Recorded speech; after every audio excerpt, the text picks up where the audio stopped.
aptitude, expertise, genius, gift. I'm the fucking talent. Hey, what's happening, Mike Schmidt, 40-Year-Old Boy podcast. It is, what is it, Friday, Saturday? I don't know, Wednesday? June, May, March? I'm not sure. Couldn't tell you. No idea. I got to tell you this, though. I will not hold back. I'm going to drop this all on all of your heads. I'm a little disappointed in you. I'm not going to lie. I don't look. I don't know if I'm going to say that broadly or no. Let's put it this way. I want to say it broadly. I don't want to say it individually. I don't want anybody else to take this personally. But as a group, I'm going to say that I am a little disappointed in all of you. Because you listen to this show, certainly we have the 40-Year-Old Boy podcast. It's been coming out for 12 years. We're smack dab. Actually, we're well past the midpoint of year 12. Good Lord. We're almost at year 13, which I don't know. I got to warn you, year 13 sounds like it might be unlucky. Right? Who knows what could come in year 13? Lots of bad stuff, because this was the year of I will. And I didn't realize it was going to be the year of I will destroy the earth. I wasn't sure that was going to happen. It wasn't anything that was really on my radar screen. But that's exactly what's happened, unfortunately, because I chose to get my life together. And look at that. I broke there was a rip in the space-time continuum. Me losing weight and deciding to get back on stage was the equivalent of Thanos' snap.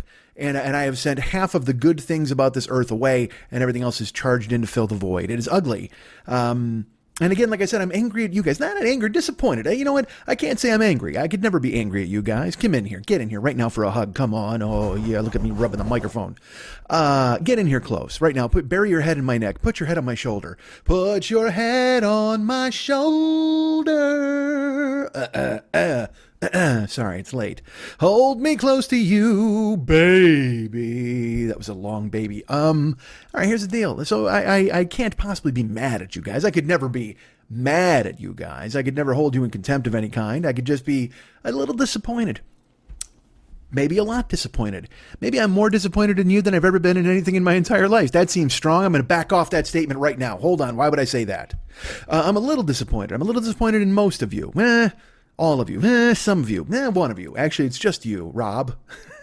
It's just one guy. It's just you, Larry. Take that, Lawrence. You fucking stroke. Look what you did. It's your fault, Larry, you fucking dick. I refuse to paint everybody else with a broad brush when I just got to get a fine point pen and just color in Larry and go, you dick. Color you in red for your shame and embarrassment. I'm a little disappointed, I won't lie, and I'm going to share with you why. I did a show. I do shows. I don't know if you're aware of that. I do podcasts. I do them virtually every week. Virtually, and they're coming out kind of willy-nilly, kind of milli-vanilli, kind of all over the joint.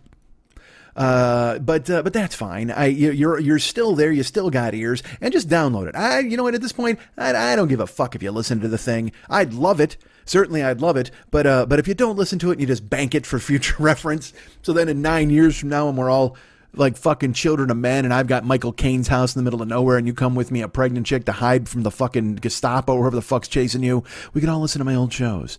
I could probably, I'll pull out a box of fucking weed and I'll go, hey, I could regale you with tales of what happened the last 8 years. You'd be like, fuck that. We want to hear the old times, baby. Greatest hits only. Nobody wants to hear the new stuff, man. We get up and go right to the fucking head. You got to play the greatest hits for us, baby. Tell me about hiding in a shower. Tell me about 7-Eleven. Tell me about all those porn stars. Tell me about going to the strip club with your wife. Tell me about all that kind of stuff, man. That's the stuff. That's the good stuff. Nobody wants to hear about you hiding out in the goddamn woods, which is a lie. I think everybody would want to hear about me. You don't want to hear about my adventures hiding in the woods, stepping in a hole and twisting my ankle, and then having to fight off hungry ocelots who came in the night to try to nibble on my ears as I slept and waited for somebody to rescue me. Yeah, let me tell you, it's hard to fight off ocelots with a fork, but I did it. They came charging at me out of the darkness. You ever see an ocelot in the darkness? No, of course not. It's dark. But still, at the same time, you can feel them. There's a vibe. And you get that ocelot smell in the air. Oh, you know what it smells like? It smells like contempt and anger and rage. There's just that ocelot who's just furious that you've taken over his land. Because that's true. The ocelots used to run fucking all over the goddamn. The great white ocelot, you know about that. I said above the canyon walls. Ding, diddle, ding. Strong eyes did glow, but ding, diddle, ding. It was the leader of the band, baby. Oh my God. The great white ocelot. Hold on. Wow. The Great White Finchino was actually from one of these shows in the past. Ted Nugent does not appear in this show as often as he should, right? Don't you think that there's something we're missing these past few months or years or however long? Ted Nugent should be on the show. Ted Nugent should co-host this show. Because I'll tell you what, he's who you want looking for you if you're hiding from the ocelots. If you fucking trip in the woods, you step in a hole and your ankle hurts, you want Ted Nugent to show up with his fucking blaster gun or whatever the fuck, with his Scream Dream arms and just want him to go fuck somebody up. You want him to wango an ocelot's tango and drag you out of the goddamn underbrush. Save you, save me, save you, save me. This show has degenerated into that and I gotta stop. That's like my new thing. I bust in it. I do it when I'm doing it on Twitch too. Anything that triggers like a weird song in my head, I wind up singing a bit of it, and not singing, of course, nearly just unmelodic phrasing is what I guess we would call it. There's no fucking interesting singing. God, I wish I could sing. Again, as I've said before, millions and billions of times. If I had a big cock, I wouldn't wear pants, and if I could sing, I'd never talk. It's all. I'd just burst in. I'd order whatever the fuck, condoms, Astroglide. I don't know where I'm ordering those from. Why is that in my brain? Where does that go? Where do you order those from that you have to go in and sing about them? Like, you just grab them off the shelf. Like, Astroglide's right there on the shelf in Walgreens and in Ralph's. At Ralph's, though, they have it under lock and key. Yeah, get that. They have it in the front of the store, so you actually have a cashier. You have to walk them over. But they like to fucking everything. That's the thing. It's not even like, I think Astroglide is more of a thievery thing. Like, people might steal it. Like, because people are like, why should I pay for lube? But lube should be free. It should be running from faucets all over America. But instead, they lock it up because people, I guess, maybe crotch it or pocket it or steal it or whatever the fuck. Because I was in Ralph's the other day. You know what they fucking lock up? The Tide Pods, fucking detergent and shit. Is that because people thought they would eat them, or they thought kids would eat them, or they looked like candy or whatever the fuck? I don't know, man. But what the fuck are you doing? It's just. We are, I'm going to say it right now. What a fucking nanny state, right? Boo on you fucking supermarkets. I'll tell you, if anybody wants to eat the Tide Pods, let them eat them. Put them on the goddamn shelf and choke them down. Because you know what? It's not Ralph's that's going to get in trouble. It's fucking Tide. If I was Ralph's, I'd actually put them in the fucking ice cream section and make people buy them just to see if they eat them. Just a weird social experiment. Because you know what? Ralph's isn't going to go down. Vons isn't going to go down. John's Market's not going to go down. Vallarta Market's not going to go down. Jewel Osco's not going to go down. Dominic's isn't going to go down. Kroger's not going to go down. Safeway's not going to go down. Gelson's isn't going to go down. Trader Joe's isn't going to go down. Whole Foods isn't going to go down. What if I just spent the next hour listing grocery stores? How fucking amazing would that be? CVS isn't going to go down. Walgreens isn't going to go down. Yeah, it's their drugstores, not grocery stores. Back the fuck off. But they still sell detergent, and I can hear Jimmy. But yeah, that would be the thing, man. It's like, I would just put them out there with the food, and I would dare psychopaths to fucking eat it. Why wouldn't you eat a handful of Tide Pods? Especially now. Look out the fucking window. Do me a favor. Take the checkout. Just if you want to eat those little, because they look like space food. They're kind of spongy. You throw them in your mouth. You're like, delicious and blue. And then you swallow it. And then you know what? You die with a clean esophagus. That's for sure. You choke a few of those down. You got a clean esophagus. You cough up some suds and you're adios. You don't have to worry about looking out the fucking window and see what the fuck's going on in this goddamn world these days. Isn't Tide Pod a reference? And you know what? Maybe the cops should be shooting Tide Pods out instead of pepper balls. Maybe that's the thing they should do. You know what? Just shoot me with a detergent pod. You want to see if they're lethal or not? Let the cops load the guns with them. What the fuck with the cops and the fucking... we're going to get into it. You know, it's funny. I tried to avoid it. I didn't want to get into it. I don't want to talk about it, but it's all there is to talk about. Otherwise, I'm telling you about me hiding in my goddamn house. And you don't want to hear about that shit. Although I had a lovely listener who's a friend wrote me and I wrote about last week's show. I'll get into that in a second. But anyway, so speaking of last week's show, this is one of the reasons why I'm disappointed with you guys. This is one of the reasons why I find myself to be a little addled, a little disappointed, a little thrown, a little. I got to back off. Maybe you and I were arm in arm, we were hand in hand, we were moving toward the altar a little too soon because there were things I didn't know about you guys. And I shouldn't hang this around all of your necks. I think broadly, this isn't just about listeners. This is about the world itself. I'm not disappointed just in you specifically. It used to be, remember I was mad at Larry. Larry, you're off the hook. And then I was like disappointed in you guys, but I don't really mean that. When I say you guys, it's more about the world. It's not about listeners to the show because we're all in the club, right? I'm your internet chum. You're in the inner circle. Ding. By the way, remember when I did the inner circle thing with the ding and the fucking, all that shit? Dude, Chris Jericho now, his stable in AEW is the inner circle. Him and fucking Santana and Ortiz and fucking Jake Hager, whatever the fuck the guy's name is. He used to be Dirk Swagger or whoever the fuck. These dudes, they became the fucking, they're the inner circle. And I'm like, God damn it. And then they have the coolest fucking shirt ever where they made a Guns N' Roses, like the cover of Appetite for Destruction, but with their four heads as skulls. And I was like, oh man, I want that shirt. But at the same time, I'm still mad that they took Inner Circle. Not that I created Inner Circle. I didn't make it up. But it was one of the dumb things that launched out of my fucking head, whatever, 5 years ago or 2 years ago. I can't fucking remember. I can't decide. And it really doesn't matter. Because like I said, eventually in 5 years or 7 years, I'm just going to be in a fucking house in the woods. I've been looking for other places to live. I'm not even joking. Like, I mean, out of the... Dude, this is true. I looked for apartments in Toronto and I looked for apartments in Kitchener because I have friends there. And I thought that was like maybe a base of like where there would be people looking at prices, looking to see, because I don't know anything about the fucking neighborhoods. I'd have to reach out to my friends and ask about that. I was just checking general prices for real estate in these areas, like for apartments and stuff like that. And there was these apartments that are like $1,300, but they're fully furnished with like a 50-inch TV, and they got a washer and dryer inside the fucking apartment and stuff like that. I'm like, wow. But also then it said it was a university starter suite or something like that. And I'm like, wait a minute. Am I going to be living with a bunch of fucking eggheads? I don't want that. Fucking, I'll be like Ogre. You know what? I should do it actually. I'll go to this building and get an apartment and I'll just be like Ogre. I'll be like 15 years older than anybody else there. And by 15, I made 40. And I'll just be there going, nerds. And they'll love me. I'll be the fucking king. I'll be like the coolest RA of all time. I just, I've got crotched Astroglide and condoms I'm giving everybody. Oh, look at me. Wouldn't you think I was cool if I was trying to gravy train on some kids and shotgunning beers with them? What if I started drinking? I moved to Canada, decided to plunge into a goddamn child's waiting pool full of goddamn liquor. What do you got in Canada? Molson? Moosehead? Is Moosehead up there? Moosehead was down here. You got I think Molson that's the main one, right? And Labatt's. You got a Labatt's. In a place like Canada, which has these beers, Molson and Labatt's, do they also have the microbrews and all that bullshit? Because down here you got, Devil's Taint, Amber Ale, or whatever the fuck, and everybody's like, ooh, delicious. And I'm like, it's fucking beer. Tastes like fucking beer. Don't tell me, worm guts extraordinaire. Okay, delicious. Tastes like beer. Yes, but it's got 11% APV. Couldn't tell you less with that. I had no clue. Don't you ride those in the desert in APV? I don't know what the fuck that means. But that's what everybody's got. They're all making their, oh, look, it's the John and Yoko bedsheet ring out beer or whatever the fuck. And it's like, oh man, this tastes just like a press conference. Oh, it's gross. I don't like it. I don't care for it. This tastes like, this beer tastes like it ruined the Beatles. I think it did. Perhaps it did. You know what? Actually, if you drink the John and Yoko's bedsheet extravaganza, you drink it and you scream like Yoko Ono, right? That's how bad it is. It burns your throat and you're just like, that's what she sounds like, right? She sounds like somebody threw a cat in a fucking pot of water. Something like that, doesn't she sound? Sounds like somebody grabbed a bird and threw it into an oscillating fan. Yoko, what the fuck? And also, let me tell you, I'm going to say this. It's about time somebody took on Yoko, isn't it? Oh, look at me being brave and striding up to the old microphone and going, that's it. Gloves are off. In this time of turmoil and upside down world, I don't know what the fuck's going to happen from minute to minute. It's about time somebody put the gloves on and fucking took out Yoko. That's right. I took the gloves off and put them back on. That's how much she deserves to get fucking waylaid. As she and Sean and, who's the other one?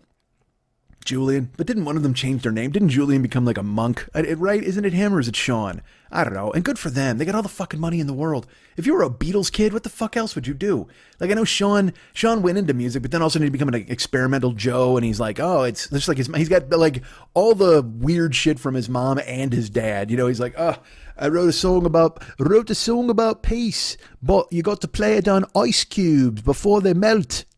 And the tones are different every time you hit the ice. Oh, Christ. Yeah, Sean, how about you just write you know what, here, Sean, I have some advice for you from your father, and take it, please. Because he left this message with me he left it with me to you. Here's what he said. 1, 2, 3, 4. That's it. That's all you need to know. Quit writing these experimental dirges with your head in a crock pot and whatever the fuck else you got going on. And then Julian had like 4 hits and then a coke habit for 75 years.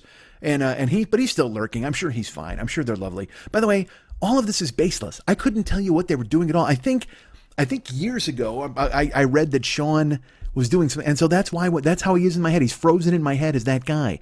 He could have recovered. He could be on fucking Wall Street now. I don't know what the fuck he's doing. He could be hunting down Mark David Chapman's family for revenge, which would be fucking awesome. How great would that be? Hold on. Let's go that route. What if fucking Julian and Sean, because I haven't heard much of them lately, what if they just been like fucking training with Ra's al Ghul to go out and get the Chapman family and kill his whole fucking lineage? take them all out. Because I don't even know, was it one of those things where like Yoko forgave him? I don't even fucking know, right? Doesn't that shit always happen? Where like somebody gets killed and everybody's like, oh, what a drag. And they're like, oh, I forgive the family. No, you don't. You really don't. None of us do. We should stake out Mark David Chapman to a fucking tree in Central Park and just fucking whack golf balls at him until he dies of exposure or golf ball poisoning. Seriously, fucking take that guy out. And you get Sean and fucking Julian to do it, dressed like Batman. Let them fucking do it. Let them just be Batman. Let them be just fucking Julian Lennon and Sean Lennon, like Batman and Robin. Of course, you know what? I'll tell you this. The reason they haven't gone out and killed Mark David Chapman just yet, they're fighting over who gets to be Batman. I don't think there's any doubt about that. As brothers, you knew it would come to this. They've been training with Ra's al Ghul. They're out there, Ken Watanabe, showing them what the fuck to do. They're in all sorts of fucking hip tosses and goddamn somersaults, and they can throw somebody off a building and run down and catch them before they land. They're super powered. They're the fucking Lennons. That's Sean and Julian Lennon, baby, or whatever the fuck Sean changed his name to now.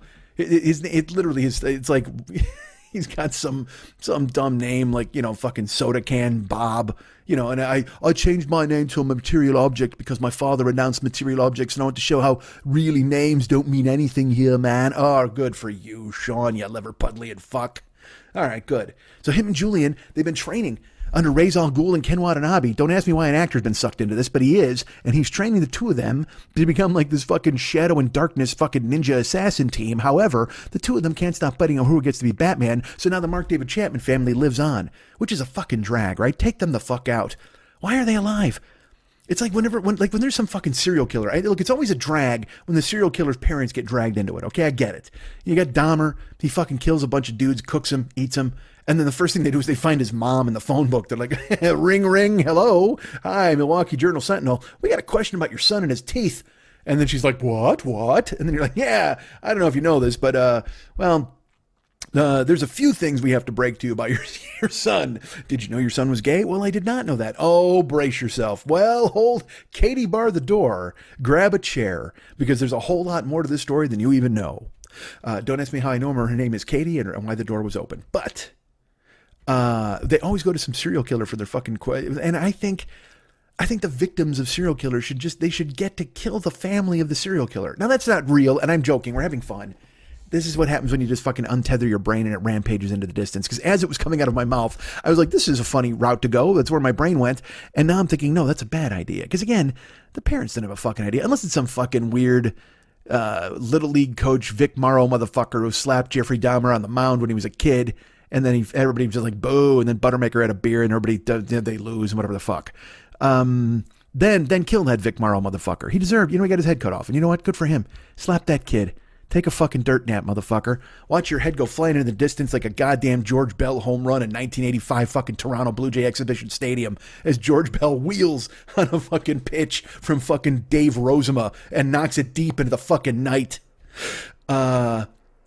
You don't know how bad I want to stop this show right now to see if in 1985 George Bell took Dave Rozema deep. I want to. So my brain is just, I am locked in. I am so excited to find that out at the end of the show. And the things I won't even remember. That's the deal, man. That's the way this show works. I couldn't tell you one fucking thing I said to anybody. Except for last week. Now, I did a show last week. You guys know this, right? I do comedy. I do podcasts. And sometimes we talk about other things besides the things that you're thinking we should talk about. Or look, man, the world is infringed upon us at this point. I mean, as much as I want to talk about George Bell and Dave Rozema for the next hour, and don't think I don't. Don't think I want to sit here and just go, oh, you know what? Let's talk about Jesse Barfield. Because in the second game of that 3-game series with the fucking Tigers, Jesse Barfield took Milt Wilcox fucking yard. Got the Blue Jays pounded the Tigers in that series. It's fucking amazing. Even Jack Morris comes in. He's your third guy. Comes in day 3 to try to stop him in a Sunday getaway game. And what happens? Dave Stieb outduels him and nobody can fucking realize what would happen because Dave Stieb is so underrated. He should be in the fucking Hall of Fame. God damn, I love Dave Stieb. Dave Stieb's curveball was a weapon. It was devastating. I think, honestly, this is completely true. I think they should remake Star Wars without lightsabers, only Dave Stieb's curveball. If they pull out that fucking flashlight and they go, and Dave Stieb's curveball leaps out and hits Yoda in the fucking head. And he's like, oh, strike it was. Yes, it was. It struck you, motherfucker. Have a seat, you green fuck. Go ahead and lay down and pull some dirt over yourself. Take that nap, baby, like our friend Vic Morrow. And he's not my friend. He slapped the kid. Fuck him. Fuck Morrow. And he was a racist in that Twilight Zone. I don't care for that because that was a little too close for home for me. I'm sure he was doing a fucking acting job, but I don't think so. I think that was the real Vic Morrow. I think, honestly, I think John Landis said to him, do me a favor. You know what? I'm going to go this route. I'm going to tell you, John Landis knew that Vic Morrow was a terrible racist.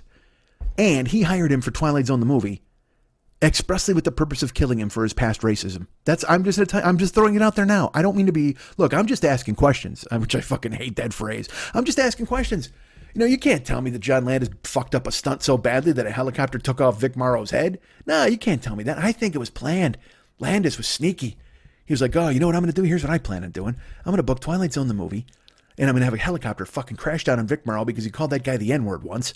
And so then we put him in the ground. Then I'm going to have a kid who winds up molesting women and everybody fucking hates him. But he's going to make a movie about aliens with Will Smith.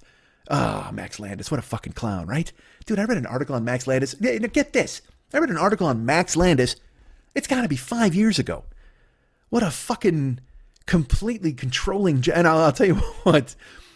It was enlightening to read about him at the time that I read about him. That's all I'll say. It seemed relevant to me at the time when I was reading it and going, but he was a terrible fucking guy. And he was really, he would like convince these women to be like his girlfriend, and then he would shit all over them, and then he would tell people they were awful, and then he'd make them take their clothes up at a party. He's just a fucking bad dude.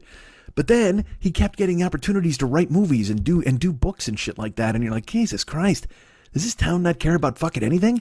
They're just going to fucking make all that. You know what? Let's fucking get us some Tide Pods over to Max Landis. I'm sure he'll get fucking all wasted and eat them one goddamn night. And there you go. Death by suds. Fuck you, Landis. Take that. Or, hear me out. Vic Morrow's kid makes a movie, casts Max Landis in it, and drops a helicopter on his fucking head. There you go. Let's bring it full circle, baby. That's what I say. For Max Landis' transgressions, Vic Morrow's kid gets to make a movie with a helicopter stunt that goes awry and chops off Max Landis' fucking head. And that goes flying into the goddamn distance. Not unlike a home run off of the bat of Ernie Witt, who was not a power hitter. But Ernie Witt still stepped up and took Kevin Saucier deep in that same series, goddammit. Because the Tigers were trying to hold a lead. But Saucier got fucking yanked right out the goddamn building. Let me have some water. Tough to say Saucier with a dry mouth. Kevin Saucier. Go Google him. Google him fucking getting a save and stomping off the mound like a fucking idiot. Dancing around. He's a former Philly, Kevin Saucier. But then he went to the fucking Tigers, and for some reason he was good. And then he had one great year, and he would get saves. What is with the Tigers and fucking weird pitchers like Fidrich and fucking Saucier? But then you got a fucking idiot like Jack Morris, who, by the way, is a bad guy. If you don't know anything about Jack Morris, terrible guy. Mean to women sports writers, just a fuckhead. And then they put him in the Hall of Fame for mediocrity, which is for one game. Jack Morris is literally in the Major League Baseball Hall of Fame for one fucking game. Now, granted, it was a 1-0 shutout in the 7th game of a World Series, which is wonderful. But, fucking Marty Bystrom threw a fucking shutout in the World Series for the Phillies. That's a lie. He didn't throw a shutout, but at least he did well. But Marty Bystrom did well. Look, I'm not going to sit here and defend Marty Bystrom to you people. Hey, you want to come at me on Marty Bystrom? Fine. Call me. Let's go to the phones. Cincinnati, hello. But Cincinnati's not calling because all they want to talk about is Raleigh Eastwick, because he was a Red and then he was a Philly, and they figure we've got some common ground there. They want to talk about Pete Rose, Red and Philly, common ground there. And I say, nay, I cannot. I cannot discuss Pete Rose, and I certainly won't discuss Raleigh Eastwick. However, if you'd like to talk about Pedro Borbon or Cesar Geronimo, I'm more than happy to discuss it. Can you tell I miss baseball? Can you tell I miss it with all of these guys lurking in my goddamn head? Here's what I say to you folks right now. I tell you this. I'm disappointed in all of you. Have I mentioned that? I think I have. I'm not thrilled. I'm a little disappointed. And here's why. Because I did a show last week. You may have heard it. It was called I'm in the Club. And it was in the face of the world burning, and I did a show where I talked about a bunch of different stuff. And I will tell you this, I'm disappointed now because here we are on the following Saturday, and I genuinely thought that show, I thought I ended racism. I'm not going to lie to you. I did that show last week, and I thought you know what? I finished the show, and I went, and I brushed my hands off, and I went, well, that takes care of that. I just put racism to bed, and I stood up, and I like the cock of the walk, I strutted around the house, and I was so excited to be the guy who fucking ended racism, and I put that show into the world. Literally, I built it with the theme songs after. I even picked the Mech song, so it had the For What It's Worth. I wanted to have that in there, and I uploaded it, and I was like, all right, that's my knuckles cracking. Here we go. Racism, try to defend yourself in the face of this, baby. Look at me dropping truth bombs on everyone. Oh, you know what racism has been waiting for? They've been waiting for a fat white guy from Chicago who now lives in Los Angeles to go ahead and take it to task on a podcast. Look at me. Racism didn't even see it coming. Racism didn't, when racism started, it was like, what will be my downfall? It had no idea. It thought it would just go on and on forever. But it didn't see this brand new medium called podcasting. It's been around for 75 fucking years. Or as long as Julian Lennon's been doing drugs or whatever the fuck I said earlier. But yeah, I genuinely thought last week's show would end racism. And here we are. I don't know if you can hear the helicopters that are still hovering over my apartment for no reason, by the way. There's nothing fucking going on out. I'm in the valley. People have been very nice and they're checking up. They're like, Jesus Christ, are you okay? Yeah, I'm fine. I live in the valley, man. Nobody's coming to the valley. There's people here on like street corners and shit like that who are holding signs and getting support and stuff. And I think some people marched down some side streets or whatever the fuck. But I mean, the main action, like when it first started, when it kicked off down here, it was in downtown LA, which is like 12 to 15 miles from me.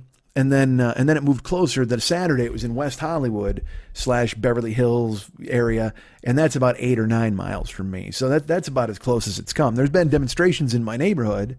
Who is demonstrating in your neighborhood? In your neighborhood? Well, some people, but mainly it's been on street corners with signs. And there hasn't been a lot of. There was the rumors because again, there's all these fucking rumors. Dude, what a fucking mess, right? I mean, I didn't want to come on because again, look. The world's burning. I have to think that there are good changes happening, and I don't think I'm wrong. You see what's happening. We all know what's happening. And I thought to myself, I'm like, all right, what am I going to do here? Am I going to go ahead and just do it again? Do I get to bust out the Michael Moore again? Oh, red alert, red alert. This country is being torn apart at the seams. The fabric of this very civilization that we've been built on is being set aflame and torn asunder, and it's about time. Red alert. Red alert from Flint. Fuck you, Michael. All right. So I don't. I mean, we got to talk about it because it's what's happening, right? It's what's going on in the world. I mean, I've killed enough time talking about murdering the Lennons with Tide Pods. Certainly. I don't know. I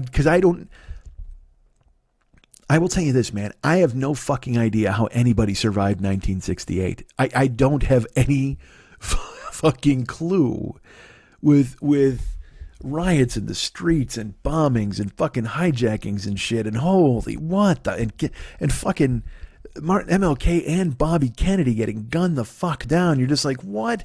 And again, because these people nobody had Netflix back then. They had 3 channels, so it's like, hey, what's on channel 2? Well, Kennedy getting shot. Fuck this. Turn on channel 5. Oh, man, what the fuck is this? Kennedy shot again. Football. There's Rosie Greer. Oh, fuck, it's Kennedy getting shot again. What the hell, man? Oh, Jesus Christ. You couldn't escape it. You couldn't escape. In 68, I don't know how anybody got through it, man. And again, it was hippies and drugs and Haight-Ashbury and Nixon seemed like the sane choice, so they went with him because LBJ was fucking bailing. Him and his giant hog were like, fuck this, I'm going back to a ranch to lasso some pigs with my giant cock. And he did, probably. And then Nixon took over and everybody's like, yay, sort of. I don't know. Nobody knew. And then, everything. I was 1. What the fuck do I know, man? I made it through, though, so that's good. My mom kept me from getting murdered in a hippie riot or whatever the fuck. But now you look outside, it's just like, Jesus fucking Christ. And then here's the thing I don't get. All right, look, shit's hitting the fan. We know this. Everything's going fucking bananas. People are protesting, and rightfully fucking so. And they want change, and they should. We need fucking change in this country. Absolutely. And you see the videos. I've seen easily. This is no exaggeration. Now, it might speak more to my viewing habits than anything else, but I've seen 100. If I've seen 1, I've seen 100 videos of cops just beating the fuck out of people. Peaceful people standing there with their hands up, yelling or chanting or whatever the fuck. And look, are they maybe saying death to pigs or whatever the fuck? I don't know, but it doesn't fucking matter. You're a cop. Your job's to stand there, protect and serve. That's it. Your job's not to fucking leap into a goddamn pile of protesters and start swinging like a motherfucking idiot. I did this shit at fucking metal concerts, man. When I was working security at Slayer, I told you I was working with other fucking security dudes, and they just jumped into the crowd swinging and hitting people. I was like, oh, I guess we're doing this, So then I got to back them up. You're grabbing up and fucking hitting people, dragging them out the fucking door. And it never felt right, but it had to be done. But I mean, And let's put it this way. It never felt right, but what had to be done was me helping my friends, my brethren, I guess. But then afterwards, I told the supervisor, I'm like, dude, these guys went fucking crazy in there. And that's what I see with this fucking rioting situation. Like,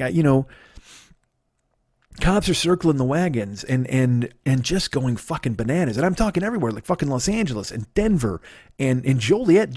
Fucking Illinois. I grew up in Bolingbrook, right? So then Joliet's like fucking 5 minutes away.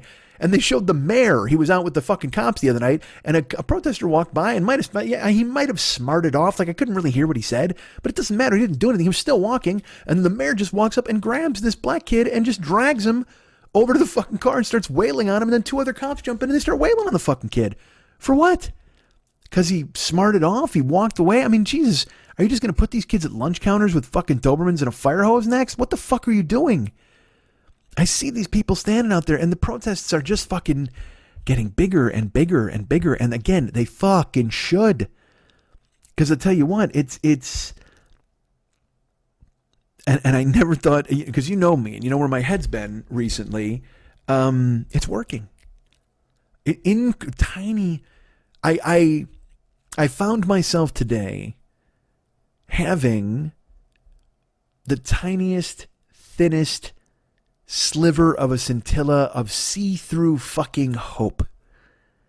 Like an onion skin of hope. I mean, it's flimsy, and you can, like I said, you could see through it, and there's no real substance to it, but it was there. It was there.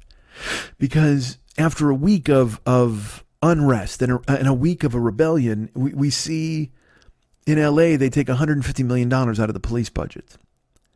And in Minneapolis, they're talking about possibly defunding police and reorganizing the entire way that they police their city. And you see that things are getting done. Things are actually kind of being accomplished. And so it gives you a tiny bit of hope. And then you go right back to social media and you see somebody shoot a fucking pepper ball in somebody's eye. I mean, I've seen 4 different people who got shot in the eye with those fucking rubber bullets and they've lost the eye. Their eyeball exploded. There's a fucking photojournalist who took one in the face. And I've seen all the charts where it's like, oh yeah, they're supposed to shoot those rubber bullets at the goddamn ground. They're supposed to bounce up and hit somebody in the leg. And I'm just, I don't fucking, why do they even have these fucking things out there anyway? Just let people protest and leave them the fuck alone. And in this fucking time, like I don't know what the fuck is going on with people, man. Like I said, I thought I ended racism. I didn't think I'd have to talk about this fucking week, but I did, and I have to, and I do. And you see it changing in real fucking time. It's kind of funny. You see I mentioned that things are changing and good things are happening. You know, like I mentioned the 150 million in LA, dude. I mean, bad things are still happening too. If you have social media, you know this. I don't know who these fucking idiots are. There's 2 different fucking idiots online. All right, there's the people who kind of vaguely, like companies who reach out and they do this. You know, every team in business is lining up to put out a fucking statement, which is just this fucking giant word salad of nothing. Where literally, if you just put out a statement that just said, "Hey, Black Lives Matter, we support you and your cause," that's all you got to do. But instead, it's always we here at the Denver Nuggets believe that everyone has a right to breathe the right to air of civilization and liberty. Shut the fuck up, you fucking nobodies. So stupid. And why? I understand it's because it's a weird catch-22 because they have to do something. You can't, because if you don't say anything, you're fucked. You know what I mean? You're just, because people are like, I noticed that the Phoenix Coyotes haven't come out against racism. And it's like, of course not. They're a hockey team in Arizona. That's just a racism sandwich right there. Are you fucking kidding me? Oh, well, it's a shock to me that the Calgary Flames had nothing to say. Oh, is it really? They play in the Saddle Dome. You might as well think that, I'm sure they fucking had slave roping competitions in the fucking 1800s there. Get fucked. Jesus. But yeah, if they don't say anything, they're fucked. But then they're so tone deaf to it, so they have to come up and they go, "We here at the Phoenix Coyotes understand that it's a trying time in our world today. And, as we all skate as one together, we take our sticks and work our pucks down and score a goal against racism." You know, it's always some bullshit fucking metaphor that they have, because there's no experience here. There's nothing to do. There's no way to make it work. Because also, like I said, you have to fucking say something. I saw a dude who made a spreadsheet of all 30 Major League Baseball teams, and he judged all of their statements by 6 different categories. Did they say Black Lives Matter? Did they show contrition? Did they show regret for police violence? Like all these things, and I'm like, Jesus fucking Christ, man. As I've told you, we're all fucking fatigued by social media, but also it's right now, it's a fucking amazingly important tool because it's catching us so many fucking terrible transgressions, and we're seeing them every fucking night, every fucking day. But then also it exposes where people will say, oh, I noticed that Rhea Perlman didn't have anything to say about the riots. It's like, who gives a flying fuck? Because also these same people, when Rhea Perlman says something about, abortion or whatever, they're like, stick to your acting, stick to sports, dummy. Like, because Jonathan Taves of the Blackhawks, he's a center, and he wrote an amazing statement, a heartfelt, interested statement where he was basically saying, I need to learn all about this, and I support black people, Black Lives Matter, whatever the fuck. It was very eloquent what he said. And of course, people are like, oh, stick to sports, John. Oh my God, stick to fucking sports. We don't want to hear it now. And when people say stick to sports or stick to movies or stick to comedy or whatever the fuck, and again, I'm very conscious about this because I've told you this is a comedy show.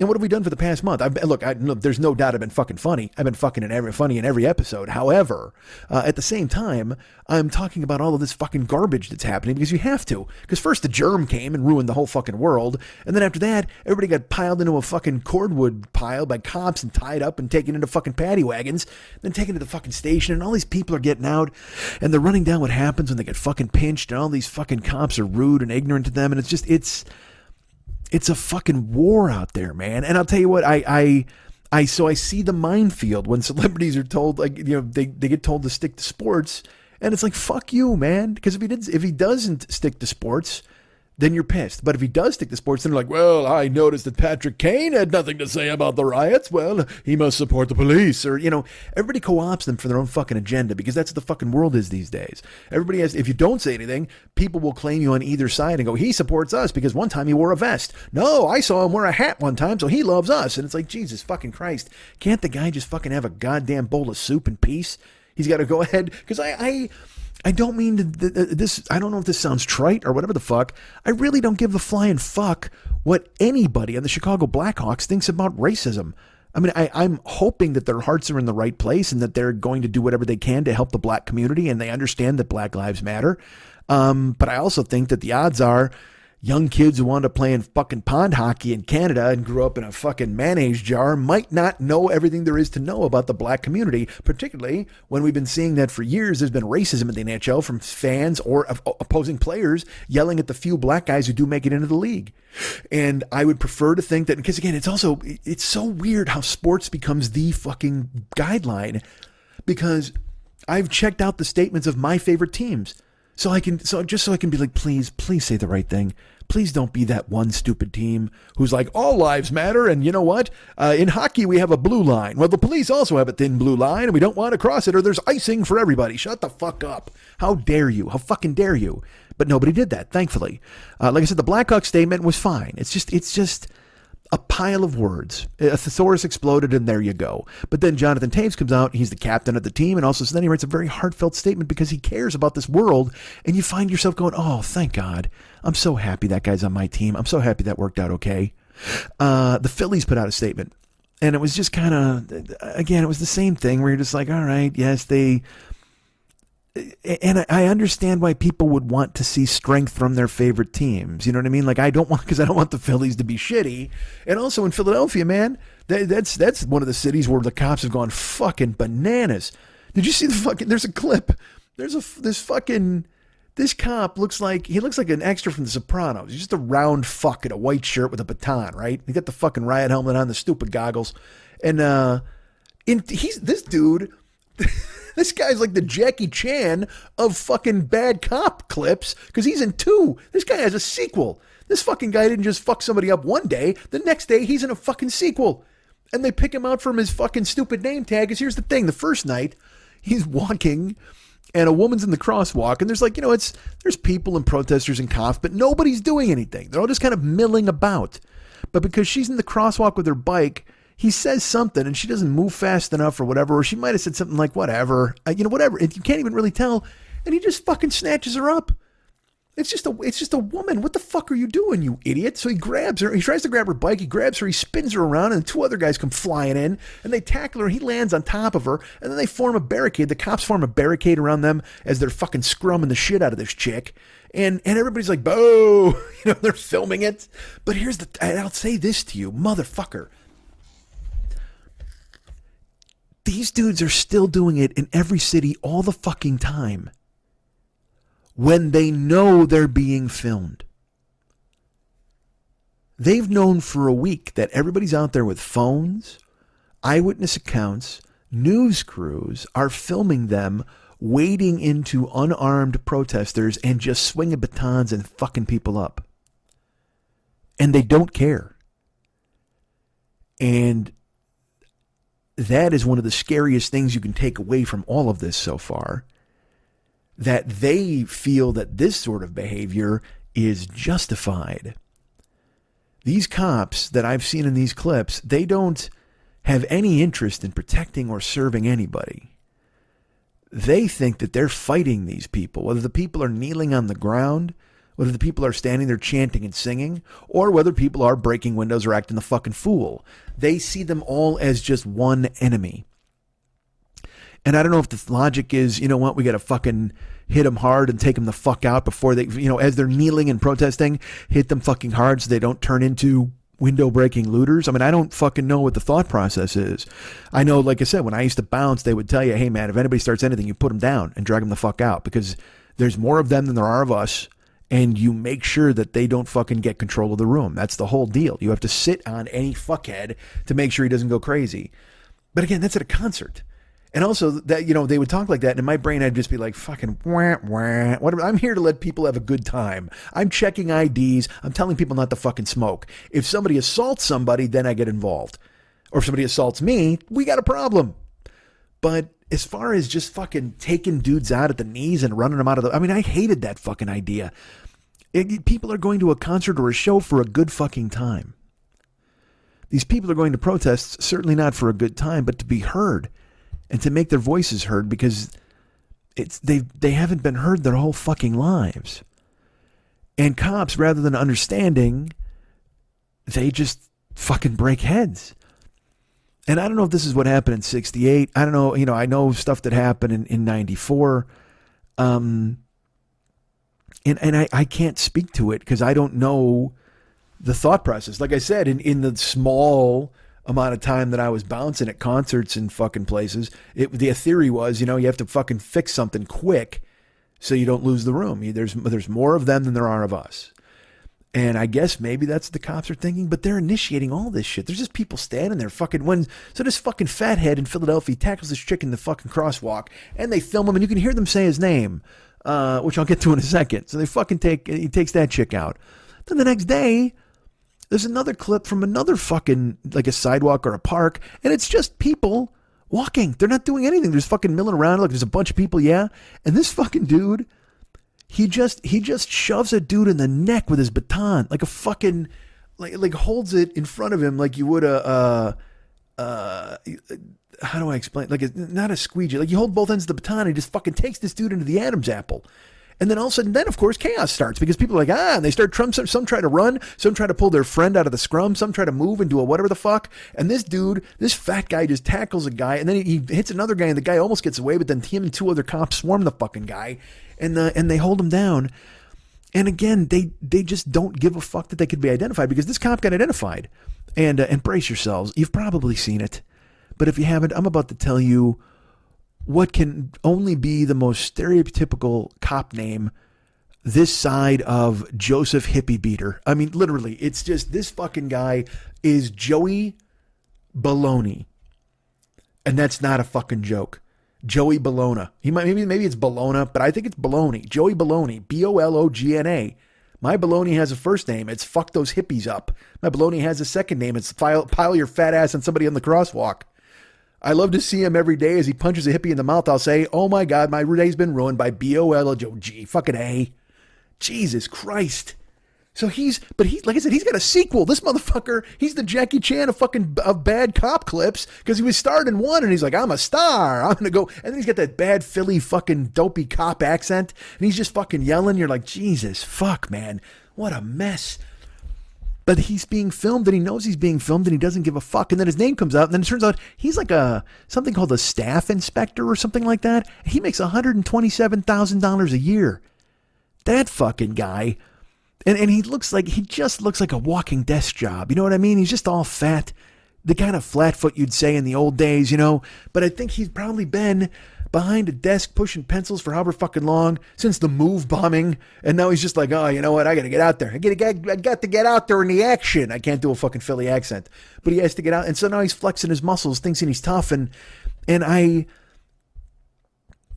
look, I don't know. I can't imagine all of these cops want to fuck people up, but you see them all fucking people up in every goddamn city. In LA, you see cops in fucking cop cars running dudes over, like driving into barricades and shit. I saw a thing tonight, I think it was in LA, and it was just these three people were walking and the two cop cars came and they got out and they're holding the one girl, they got her on her knees, and then they got another girl, they're fucking zip tying her wrists. And they're not cop cars. They're like unmarked cars with no license plates. And it's just dude in fucking like riot gear. And they grab this chick and they throw her in the backseat. And her friends are like, who are you? Where are you going? And they're like, hey, if you mess with us, you'll get shot. And they're like, who are you? Where are you fucking taking our friend? What are you doing? And they just slam the doors and they drive off. There's no badge. There's no fucking lights. I mean, do you understand like the malfeasance that can be going on out there right now? Because I'll tell you what, you see these fucking dudes outside the White House. They got no badges, they got no name tags, and the reporters and the people ask them, hey, who are you? Where are you from? Security. What is it? It's classified. We're just here. We're taking care. We're out. We're working. We're fine. Like they won't answer any fucking questions. And when I see like the dudes at the White House who are there, and they look a lot like those fucking militia dudes. You know what I mean? Like the bad fucking gym coach brush mustache and the weird high and tights and the paunch gut. And I don't know, man. I mean, they're not cops because they would say, look, you don't have to identify yourself. That's all bullshit from the 60s TV shows. But at the same fucking time, these dudes are just lined up fucking 10 deep outside of the White House with no fucking identification. They won't tell you where they're from. And they get to fucking hit people with impunity and take people the fuck out. When I saw that chick get disappeared tonight, I fucking got a sick feeling in my stomach. Because again, anyone could just fucking pull up with three of his friends and grab a chick and throw her in the car and go, yeah, no, we're taking her in for rioting or whatever, zip tie her wrists, and you never fucking see her again. And then I saw people share this clip and they were like, oh, this is the stuff that happened in Chile under Pinochet, and this is the stuff that happens in juntas. And I'm just like, Jesus, fuck, is that where we're at? Is this a junta? Why didn't anybody tell me it was going to be a junta? You know, I came into 2020 all excited. I was ready for this year, lost some weight, got into fighting shape, shows in Ireland, and a fucking junta shows up? Nobody wants a goddamn junta. Who invited you, junta? You know, a coup I would have settled for. That's fine. That's not even with the people. Just fucking overthrow Trump and whatever the fuck. I could deal with a coup. But a junta? God damn, or a police action. Just give me a small police action. It's over quick. Let's just fucking Korea this joint, right? But no, I got to get a fucking junta, a full blown. Nobody wants that shit. Or do we? Or is that what we want? I keep hearing that too. Oh, you know what? This country wants a fascist. This country wants a strong man. No, we don't. Not at all. I see polls coming out now and they're like, well, 65% of the people are against what's going on and 37% of the people do approve it. And I'm like, well, I don't know who's approving this shit. Someone under the cover of darkness and with their hand over the phone so nobody and their neighbors don't know that they're fascist assholes. But at the same fucking time, I know that there is an unshakable 35% of the people in this country who will go along with any dumb fucking thing that President Fuckneck says to do. Seriously, it doesn't matter.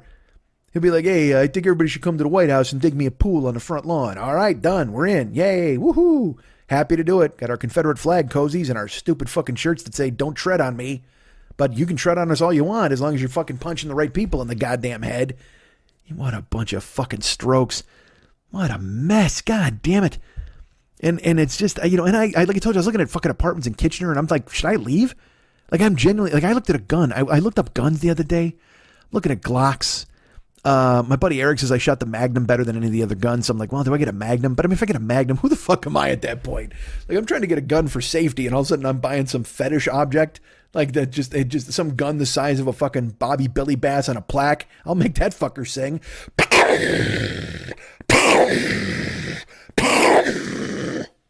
Plus, you got to reload a Magnum. Well, I mean, I guess you got to reload a Glock too, but that's the clip, right? Chink, chink, chink. That's all I got to do. Dude, I can't just buy a gun. Because here's the thing. I looked into it, and there's a shooting range by my house. And they've got classes and shit. And I'm like, all right, maybe I'll do that. You know when their classes are? 9 o'clock on a Saturday morning. Do you think I'm going to be able to see the fucking target 9 o'clock on a Saturday morning? Are you kidding? I'll be a bleary-eyed fuck. I'll shoot the instructor in the thigh and go to fucking jail. I can't do that. Some guy runs out, like, because I don't know how it works. Again, I was at the shooting range once. Do they have a guy who picks up shell casings, like the kid at the golf fucking range? Guy at the driving range who picks up all the golf balls. He's driving around in that fucking thing with the protective case over it. What if that's the thing? There's just a dude, fucking head to toe Kevlar, picking up shell casings while you're shooting. That'd be fun. That's a good job to have. Some cop gets his kid in there to learn to hate people. Fucking unreal.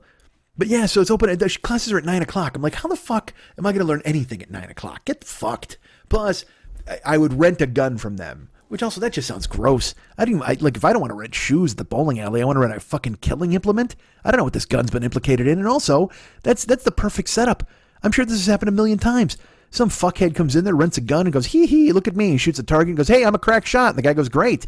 Takes a handkerchief, pulls the gun out, kills a guy that night, plants it at the scene, and the guy who was at the range earlier goes to fucking jail.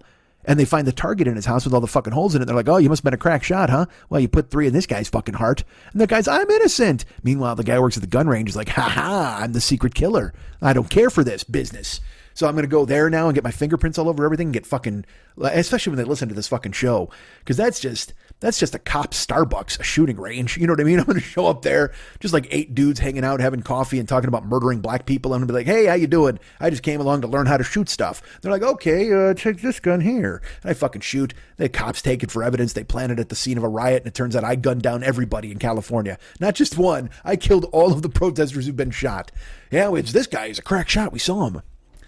I can't go to a class at 9 in the fucking morning, but I will not buy a gun without learning how to use the fucking thing. That's not going to fucking happen. I can't just bring it home and just be like, it's not like, because I've made plenty of impulse purchases. I mean, I'm going to buy a gun. I literally have an Instant Pot I've used once. I'm going to fucking go ahead and buy a gun. Like, I can go ahead and use that. That's not happening. I got a toaster oven I never fucking use. I'm going to go ahead and buy a gun at this point, please. And just like when you get an Apple product, you got to buy Apple, but then you got to buy the Apple Care, you got to buy all this other shit. Well, the gun, I got to buy a gun, I got to buy a holster, I got to buy a fucking safe box for my house so I can hide the fucking thing when I come home from working out there at Rampart Division on my own, because that's what I'm going to be. I'm going to be a vigilante. That's what I'm going to do now. If I get a gun, because if I get a gun, I'm committing to the life. I'm going straight fucking Frank Castle. I can't fuck around. And I don't know who I'll shoot. I don't know who I'll kill, but I'll just be out there seething. That's because you get that. When you buy a gun, you automatically get seething. It goes right into your bloodstream. And you're just mad at everybody. Who the fuck wants a gun? But I looked. I fucking Googled it. I stared. I looked at because that's another thing too. I'm like, hey, what's the top guns for beginners? So Google's a nightmare because they give you 10 ads right up top. And also there's these magazines that'll be like Bullet Festival Weekly. And you're like, oh, Jesus.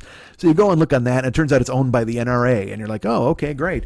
Magnoscope Shoot 'em Ups, .Tribune. I'm like, all right. So I go there. Same deal. NRA owns all of them. And they're always have these things where it's like, well, so you want to buy a gun. It's like an old film strip when we were in 5th grade.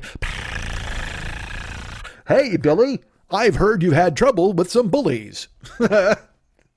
Yeah, yes, sir. Gee, what can I do about it? Well, Billy, let's go walking and talking at the gun range. I can't buy a gun. I can't, right? But I have to. You gotta.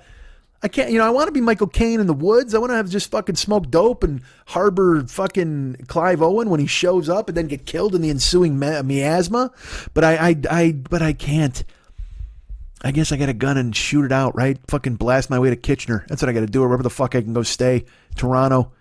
I don't know, man. Because I looked at shooting, the guns are all there, and they want a Glock, and there's a Taurus, and a fucking 9mm, and then there's a 22. And I got news for you. Like, I'm not buying a 22. I'm sorry. I'm not buying a pussy gun. No offense, But I know every time I watch some old cop show and they pull out that little 38 snub nose, I'm like, you fucking pussies. You're going to get fucking mowed down by the goddamn equipment everybody's got now, which is, I'm honestly, Joe Friday's not fighting anybody with fucking automatic weapons. So 38 was just fine. He was just busting Blue Boy and every other goddamn acid dope head freak in the 60s.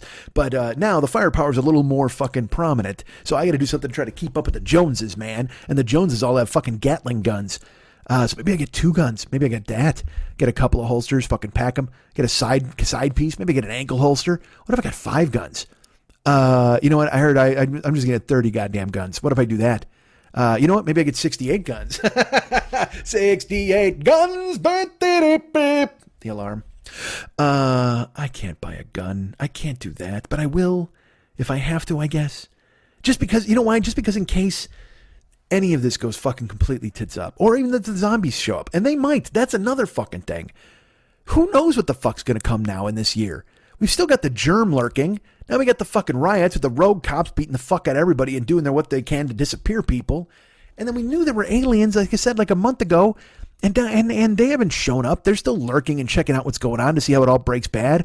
So would you be surprised at all if fucking zombies came? Or if the dead rose from the fucking graves? Or if animals just became like we had murder hornets. I heard about that, right? So we talked about that on here in the show. What if the murder hornets there was like 1,000 of them, and they were brains like together.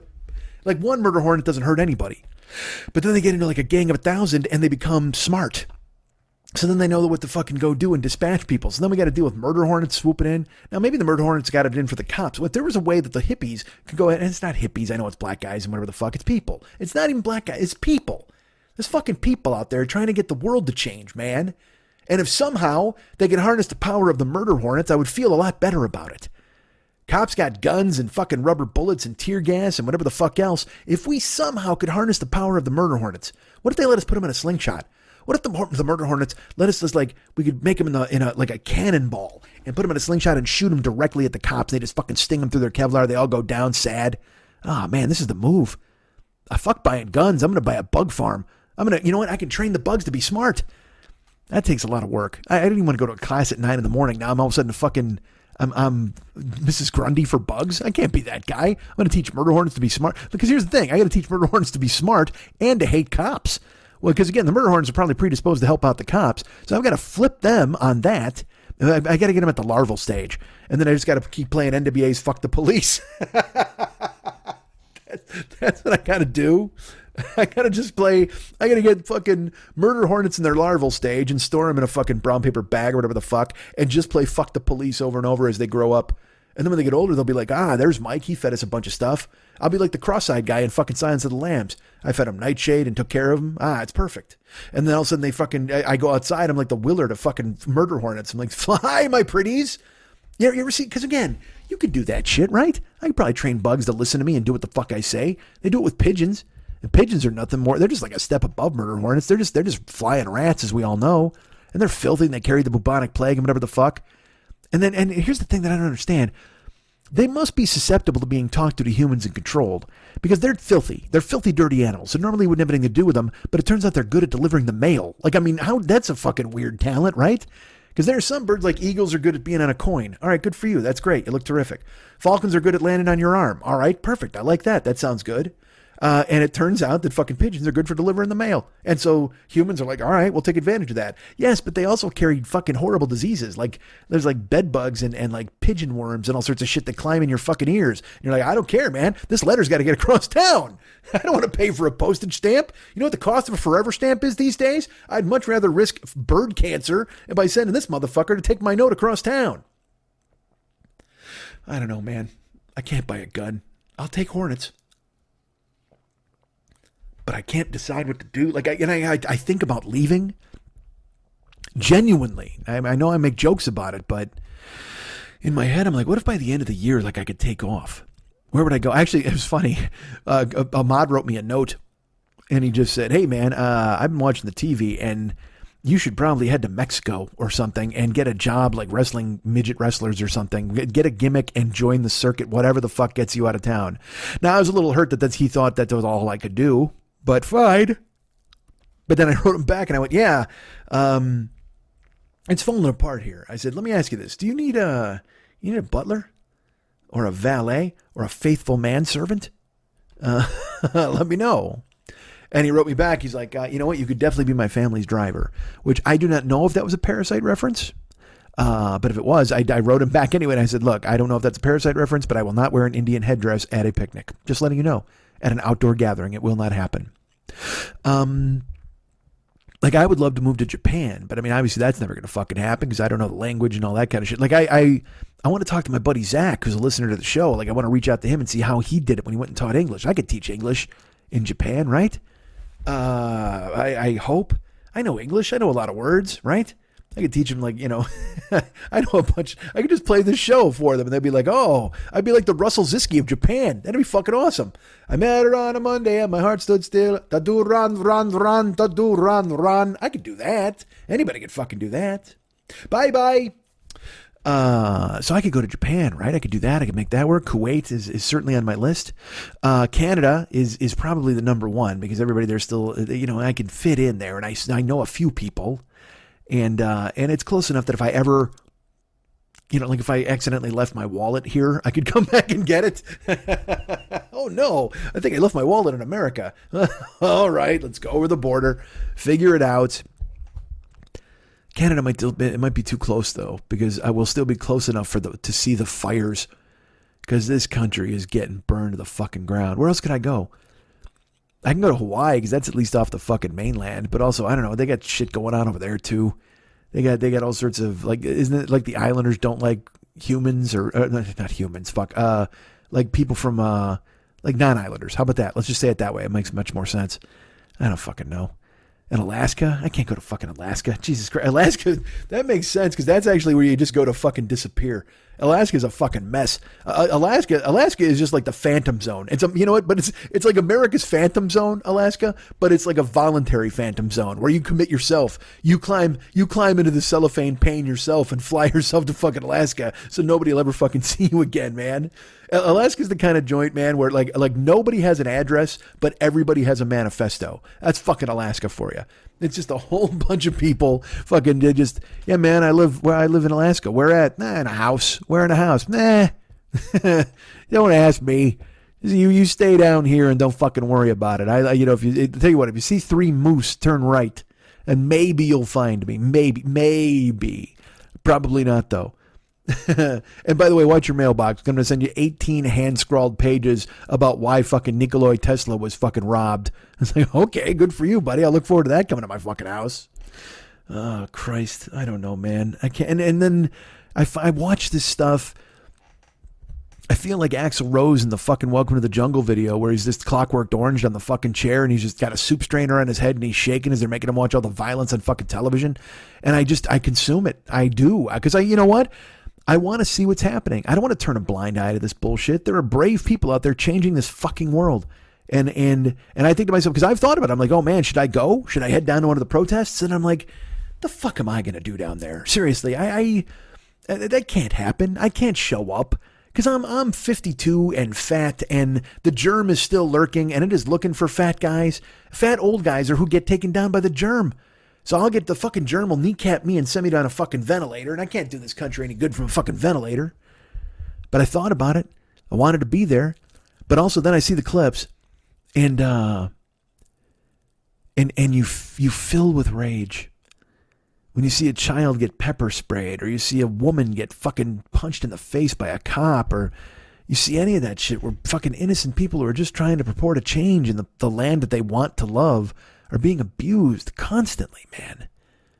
And you want to be there, and you want to be hands-on, you want to help people, you want to protect them. But what the fuck am I going to do? Because I got news for you. And I don't think it's even news to you. I think you know it. I would go down there, and I would do what I could to, be part of it or whatever. And once the shit hit the fan and all the stuff started flying, I wouldn't be able to, first of all, I'd have to run. I got to run away. And I'm not going to be able to do that. I'm fucking a giant. Again, the last 3 months have not been kind. The quarantine has not been kind. Like, if I was February, the end of February me, and I continued to make my progress and stuff, then it'd be fine. I'd feel better about it. But now, I'm just fucking fat and winded all the goddamn time. So I'd just get fucking tackled, which would be no good if I tried to run. But then also, I wouldn't want to run. I would want to stay and fucking hit people. Like anything. Like I see these guys on the front of the line and the fucking cops just start hitting them with the batons and the people look at them just with these faces like, what are you doing? Why? I'm standing here. I'm not fucking doing anything. And I see, like most everybody, I see the injustice in that. And so I would want to fucking blindside some cop, just run and knock him over on his ass and just stand on top, just fucking straddle him, get the mount and just start elbowing him in his fucking riot gear face. But then all of a sudden I'm dead. I get 9 guys who fuck me up and drag me. Because again, like I said, I'm not tough. I'm big and mad. And you can be, and big and mad is effective for about 15 seconds. And then all of a sudden dudes show up with tasers and fucking batons and they take you the fuck down. And I know putting myself in that position would be leading myself into a bad place because I would want to become physically active in either protecting people from the threat or confronting the threat as it was taking place. And I'm not saying that in I'm a hero way. I'm not saying that in some, well, if only I were there to keep the peace way. No, because I would get fucked up. I'm not sitting here like, I would kill those cops. Fuck the police. No. Please make no mistake. I would blast the shit out of one of them. I would knock him flying. If I had to do a fucking, like running downhill, whatever the fucking, just fucking body block this fucking guy. Because I'm just big and mad. I'm big enough to do damage if I knock somebody down. And then I would just be fucking swarmed. So it's not like I would be, I'd be a hero. I'd just be stupid because I wouldn't be able to control myself and I would get into some kind of physical altercation. Then I would get fucked up and I have no health insurance. I don't know if you're aware of this. That's why, look, I've hidden in my house. I haven't even gone back to the gym. I've considered going back to the gym, but I keep going, dude, the germ, it lurks and you are fat and you are old and you have no health insurance. That is a hat trick of that makes the germ smile. He wants to come for you, man. So I've done my best to stay in the house, and not tempt it, not tempt fate. And that's, I will say this though, we've all, 2 weeks ago, 3 weeks ago, we saw these fucking idiots that are out there like, I want to get a manicure. Here's an AR-15 to back up my claims, whatever the fuck. And we were all like, hey, ass fucks, you're spreading the disease. So now you see these protests taking place all over the country. And a lot of those same people from 3 weeks ago are like, oh, I thought we were supposed to socially distance. It looks like these protesters aren't worried about anything. And it's like, you know what? This is what people do. They weaponize this shit. They both sides it. Well, I guess it's good enough for you, but not good enough for me. Shut the fuck up. You know why people are in the fucking street trying to change the fucking world. And you know what? They're risking getting sick. Like you didn't think you were going to get sick. You're like, oh, I demand the right to buy a snow cone. Yeah, open the buildings. Baskin and Robbins, listen to me. But these people, they're not out shopping. They're not making their voices heard to change the fucking world. And you know what? It is changing the fucking world. Because protests are happening in Canada. Protests in France. Protests in the Netherlands. All over the fucking place. There are people out protesting this. Painting murals. Holding signs. And this is goodwill that's been engendered by the people here who are taking to the streets every single fucking day to fight for something that they believe in. And I haven't lived through something like this. I'm 52, and my knowledge, I haven't really lived through anything like this that I think is going to change the world going forward. Certainly change the nation in which I live for now. And it's history, and it's astonishing to live through. And Jesus fucking Christ, how painful is living through history? Nobody wants to live through history. You know what I want to live through? I want to live through fucking candy bars and Netflix. That's what I want to fucking live through. I want to live through baseball season and fantasy baseball and making trades and that's what I want to do. I don't want to live through history. I don't want the birthing pains. I'm not one of these fucking guys. I told you, like, I don't give a fuck about the flag. I don't give a shit about that at all. I think you should be kind and good to people. And when I see the New York Police Department put out a fucking piece of paper that says, hey, the war on New York will continue in the body of their fucking text, you just go, Jesus Christ, is that what this is to you guys? A fucking war on New York? I understand that you're itching to use all of the military grade weapons and shit you've been buying for years and years, just emptying the fucking stockade of every goddamn gas grenade you've bought from any other fucking rogue element over the fucking years, but you're just making it worse. Because we see you. Everybody sees you, man. They see what you're fucking doing. And I will say this too. There are people all the time who say stuff like, vote. You should just vote and change it. And look, man, this is not the time. All right. This is not the time to start with the, hey, just vote. And hey, the Dems will fix it. No, they fucking won't. This is deeper than Democrat, Republican. This is deeper. This goes deep into the fucking soil of this country. This goes into the fucking, to the roots of the tallest trees, into the foundations of the oldest homes. This goes directly into the graves of the patriots of the past, who maybe weren't as good as we thought they were because they were fucking owning slaves, founding fathers, whoever the fuck. This is as old as their fucking bones, man. And don't tell me you're going to vote for a guy who's going to fucking change it. Because look, we all know what Joe Biden is. And I will say this, look, I planned on possibly writing in Bernie here in fucking California just because I figured California was a fait accompli and Biden was going to win it. And it wouldn't matter. But I don't even fucking know what's going to happen. I don't know. Because I don't know the rules of the Electoral College, and I don't know if my vote, what if I'm the one vote who makes the difference? You know what I mean? I'll be so fucking crazy. Because I don't want to vote for Joe Biden. I do not. I think he's a fucking clown. I'm not a fan. I think he was a good man 30 years ago, maybe. But I don't know. Then I read he had a crime bill that was terrible. And you know, he said dumb things. He's plagiarized stuff. He's a lifetime fucking politician. And he is not anybody's fifth choice. But he's what we got. And they put the hit out on Bernie on Super fucking Tuesday and took him out. And he's completely off the national radar now. He pops up in my Twitter stream occasionally going, this will not stand. Let me tell you something. There is no way that these people should be out and terrible things should be happening. I don't know why Bill Lugosi is playing Bernie in my sketch, but he is. And, you know, this is a guy who should be at the forefront. We should be hearing his voice. But the Dems obviously have a strategy, and that strategy is let Trump hang himself. Don't come out and say a fucking word. Let this guy step in it and let it crawl up his fucking leg. And right when the fucking quicksand is nothing but the top of his stupid fucking wig, then step forward and go, we can fix it. Which is fucking dumb. But at the same fucking time, Trump is such a fuckhead. Like, again, I don't like Biden. But Biden wore a mask. See that? It was like Memorial Day or some shit like that. He's walking around wearing a mask. And they're fucking, all the Republicans made fun of him. To this day, it's a talking point for Trump. He's like, oh, I see Sleepy Joe out there. Hey, Sleepy Joe, he's out there. He's wearing a mask. And, it's funny. I don't know why he's wearing a mask. There's nobody around. But he's wearing a mask because he's 97 years old and the germ wants him. The germ is lurking. The germ wants to take him.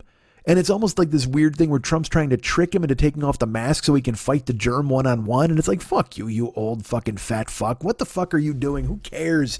Just because you're sold your soul to the fucking devil and the germ for some inexplicable reason won't take you. The Big Macs won't take you. An Adderall fucking overdose won't fucking take you. Syphilis won't fucking take you. You're unkillable. It's ridiculous. I don't get it. You're not even going to leave the fucking White House. They're going to have to tie a rope around you and drag you out like one of these Confederate fucking statues.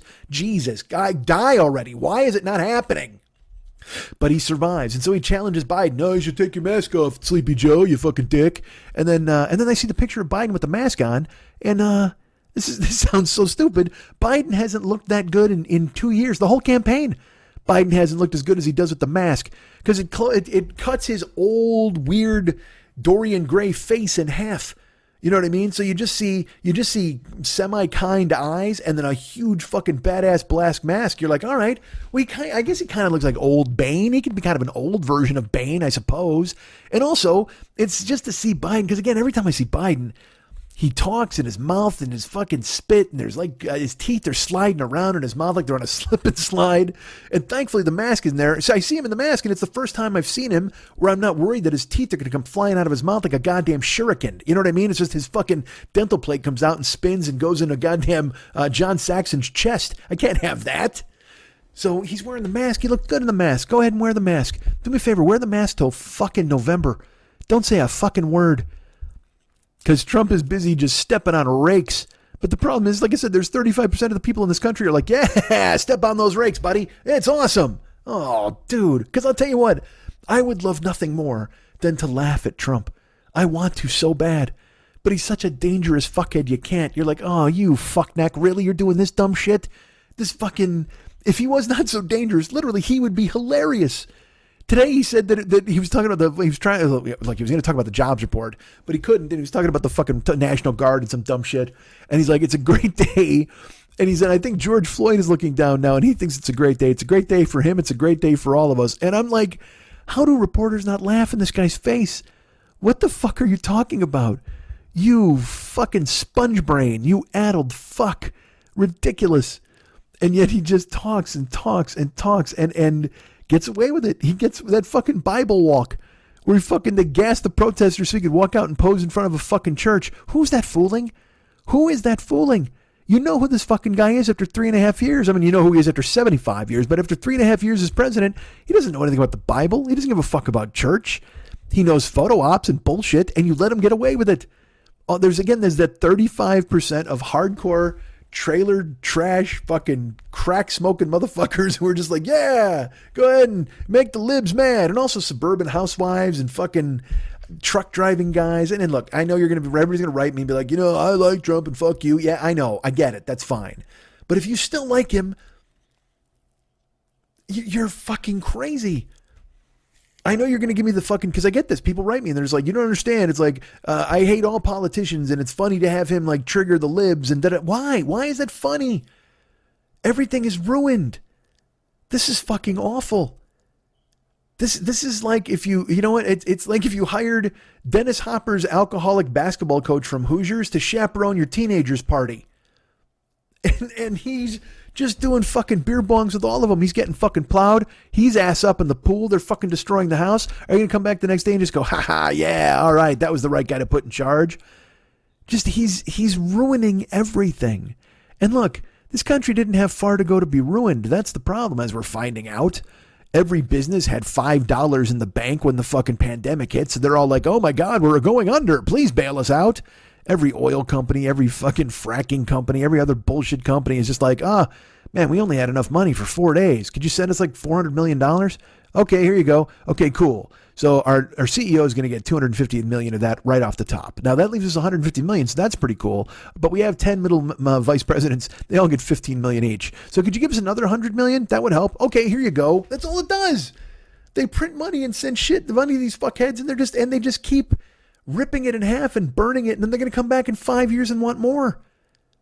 Right now, Major League Baseball is having a huge fight because the owners are trying to get the players to give back money, and it's like, you billionaires, man.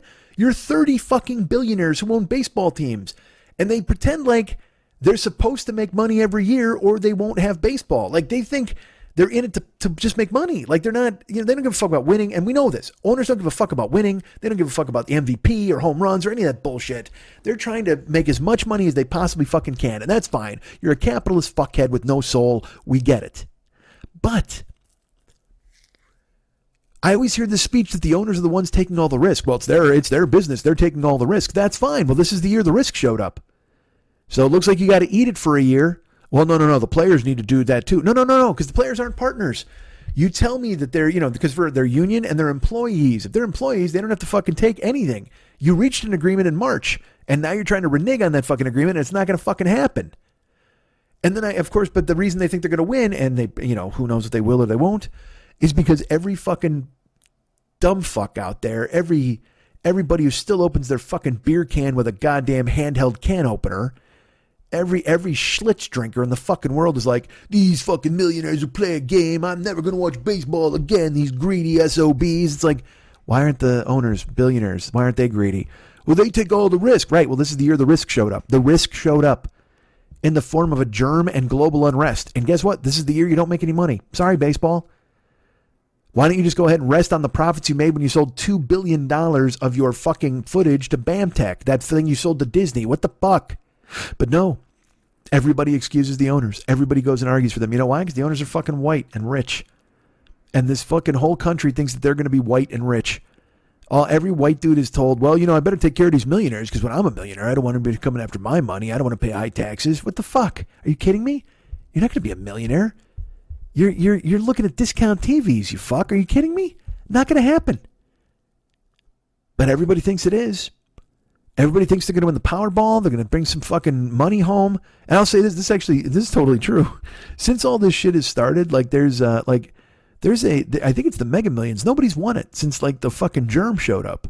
I think it's at like $400 million. And in my head, I'm like, is this a real, are they doing this on purpose? Like, because they don't want to give somebody the $400 million? I don't know. I mean, and because again, you look for angles all over the place, and everybody else has got this fucking bullshit where they're trying to find out, conspiracy here, or there's this, and whatever, and I don't know. But Trump is such a fuckneck. He's so terrible. And you want to laugh. Like I said, he's like Barney Fife. One bullet, hands shaking, thinks he's an authority figure. He's so fucking stupid. You just want to laugh at him. But then he gasses a bunch of fucking Hispanic people or whatever the fuck in an ICE prison, and you're like, you dick. You could have had such a great chance to just be a fucking stupid funny guy, but instead you're this guy. It's a great day for George Floyd looking down. Yeah, sure it is. Just knowing that you're at the microphone comforts George. You fucking asshole. So fucking terrible. But the choice, because again, I'm not a Biden guy at all. We know this from weeks and weeks. Biden is the creakiest, oldest dude who they don't even fucking, like he looks like Tony Perkins' mom and fucking psycho hair willy-nilly all over the fucking joint. Those teeth are just glaring in your fucking face. Nice veneers. Jesus God. Just what are they made of? Whale bone? Those are some shiny fucking choppers, Biden. But he's the choice. He's the guy you got to go with. Because literally, it's the worst choice ever. It's so bad. And you're mad at Democrats. But again, they don't fucking know any better. Pelosi's a fucking idiot. They're all fucking terrible. And they've just ruined it. Everybody's ruined it.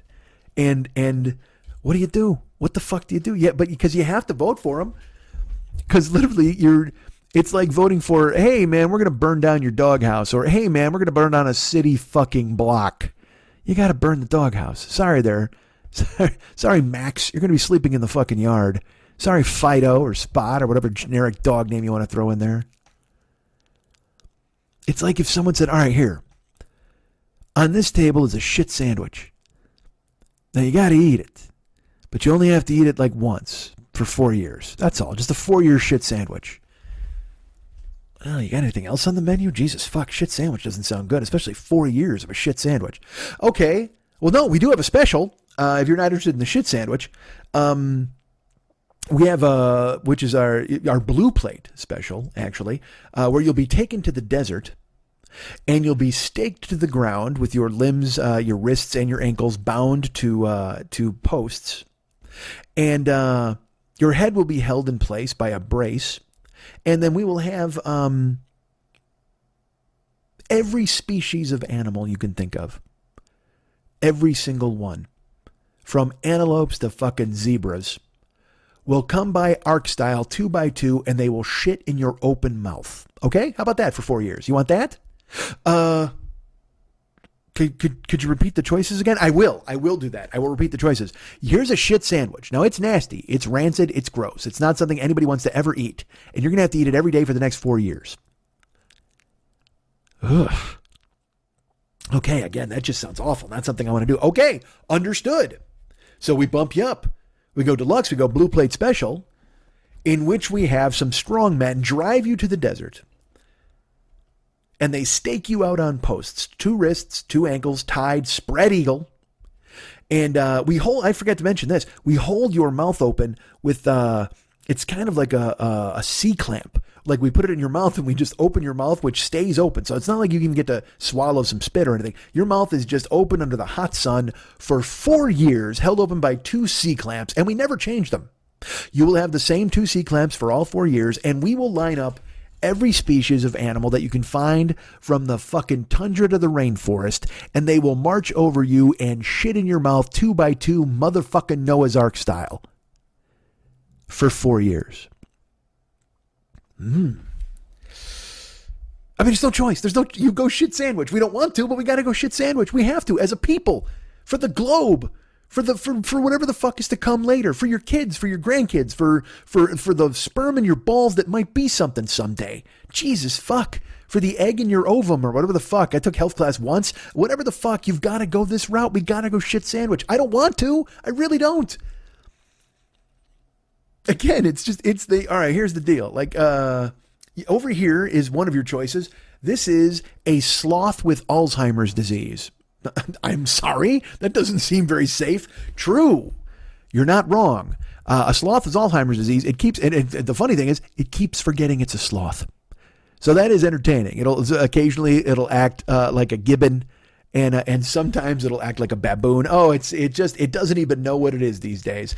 It just kind of walks in circles and it repeats platitudes. And it also, get this, it plagiarizes. Still, it did it in its youth and it does it again. This sloth with Alzheimer's. Look. You can take the boy away from plagiarizing, but you can't take the plagiarizing away from the boy. And he's ready to do it right there for you, this sloth with Alzheimer's who doesn't know that he's sloth. Look how slow he is. Look how dumb he is. Look how he forgets where he is and what his name is. Oh, isn't he cute? I wouldn't say cute. Well, he's going to run the country. Is that cool? No, fuck no. Nobody wants that. You sure? Yeah, no. Who wants a sloth with Alzheimer's running the country? That's the stupidest fucking thing I've ever heard in my life. All right. So you want to go with the other guy? Yeah, I think so. I don't think anything could possibly be worse than a sloth with Alzheimer's. All right. Well, then go ahead and pull the lever for a gorilla with AIDS. Pardon me? Yeah, that's right. There's a gorilla with AIDS, and he's rampaging all over, and he's doing gorilla with AIDS things that you wouldn't even fucking think he could do, but he's doing them, and you can't stop him. And for some reason, 35% of the people in the world, or in the fucking country, think that the gorilla with AIDS is awesome. What? How could they possibly? You're right? I agree with you. Look, I admit that I don't like the sloth with Alzheimer's, but I guess I would have to rethink it maybe. Oh, are you sure? Because there's the gorilla with AIDS. Now here's the bonus. I forgot to mention this. Here's what I didn't tell you. The sloth with Alzheimer's, again, forgetting who he is at all times, doesn't know what he's doing. Oftentimes will tell you some stories of the good old days. And if you've ever heard a sloth go into the good old days, you don't know what you're missing. But the sloth with Alzheimer's has handlers who occasionally will point the sloth with Alzheimer's in the right direction to do the good thing. Oh, okay. Well, that kind of takes the edge off sloth, because if it was just sloth with Alzheimer's running the country, then, yeah, that'd be rough. But if he's got handlers who I can sort of trust. Well, look, I didn't say you could trust them, but I will tell you that occasionally, and I don't even know how often, I can't give you a percentage, but occasionally the sloth with Alzheimer's handlers will push him in the right direction to do the right thing. And they will think of the country at large. Oh, all right. Well, that's not so bad. What about the, what was it again? Gorilla with AIDS? Yes, the gorilla with AIDS. What do his handlers do? Oh, nothing. Pardon me? No, they just, they're all terrified of the gorilla with AIDS, and they just let him rampage and do whatever the fuck he wants all the time. They'll give him a phone. He can say every threat that he could possibly type out onto a screen and send out through this app that connects him to the world with impunity. And he can do all sorts of crazy gorilla with AIDS things, and he can stomp and run willy-nilly and destroy the entire fucking country, while 35% of the country cheers him on and just chants AIDS, AIDS, AIDS, gorilla with AIDS, AIDS, AIDS, AIDS, gorilla with AIDS. All right.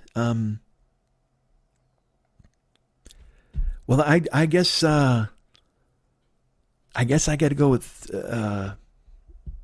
what was it again? Sloth with Alzheimer's? I do. I really, just based on the handlers. Well, again, I don't guarantee you the handlers do anything that you're going to appreciate or like. And what I think is the right thing may not be what you think is the right thing.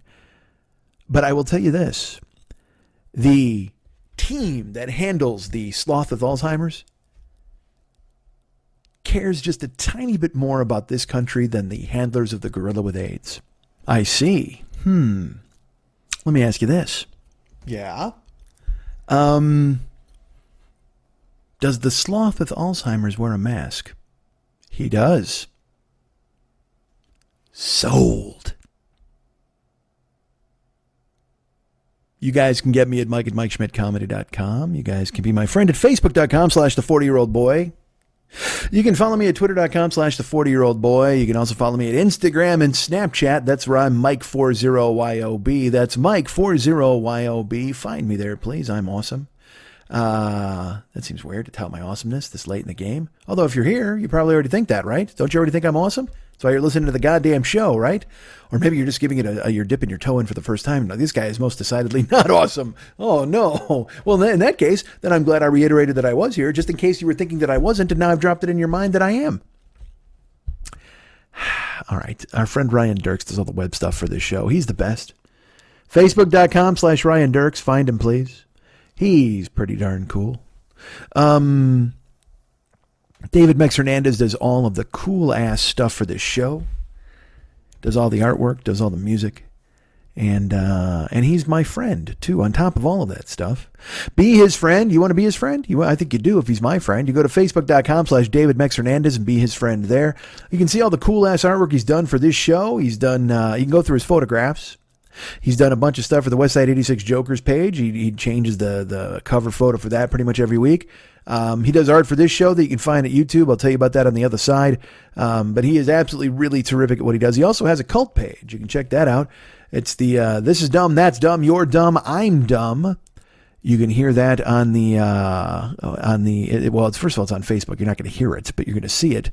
It's available now on Facebook. If you got it, here's what you got to do to join it, though. You got to ask a question to Mex, which would be, can you let me into this club? I'm all scatterbrained now. Hold on. Let me take this from the top.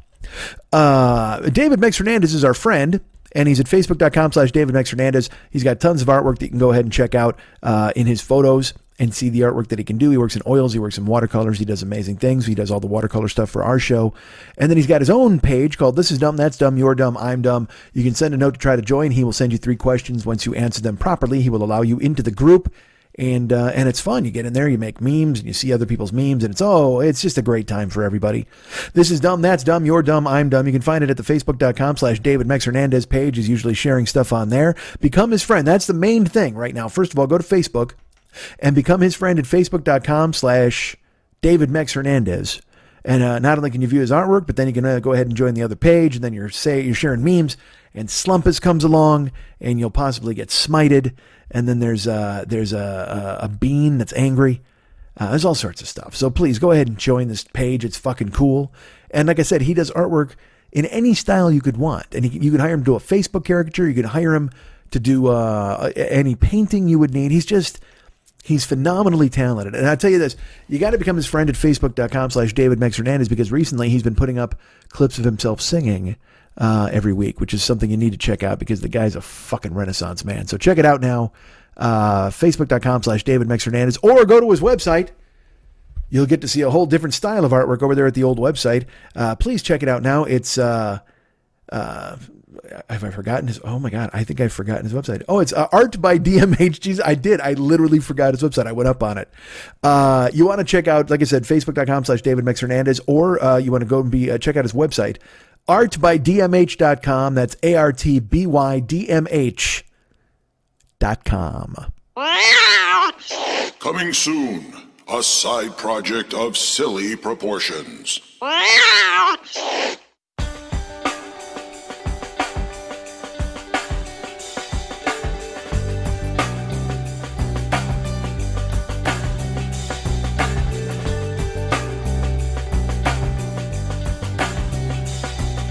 6 o'clock in the morning, you're the last to hear the warning. You've been trying to throw your arms around the world. You've been falling off the sidewalk, your lips move but you can't talk. Trying to throw your arms around the world. Gonna run to you, run to you, run to you. Be still. Gonna run to you, run to you, run to you, woman, I will. Sunrise like a nosebleed, your head hurts and you can't breathe. You've been trying to throw your arms around the world. How far you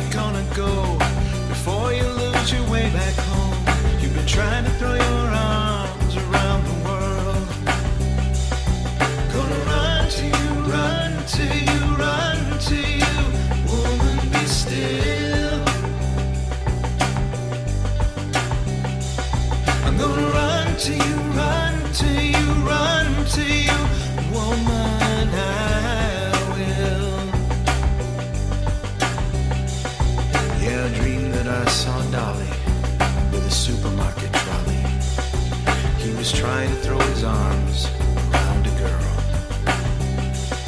He took an open top needle through the eye of the needle. He was trying to throw his arms around the world.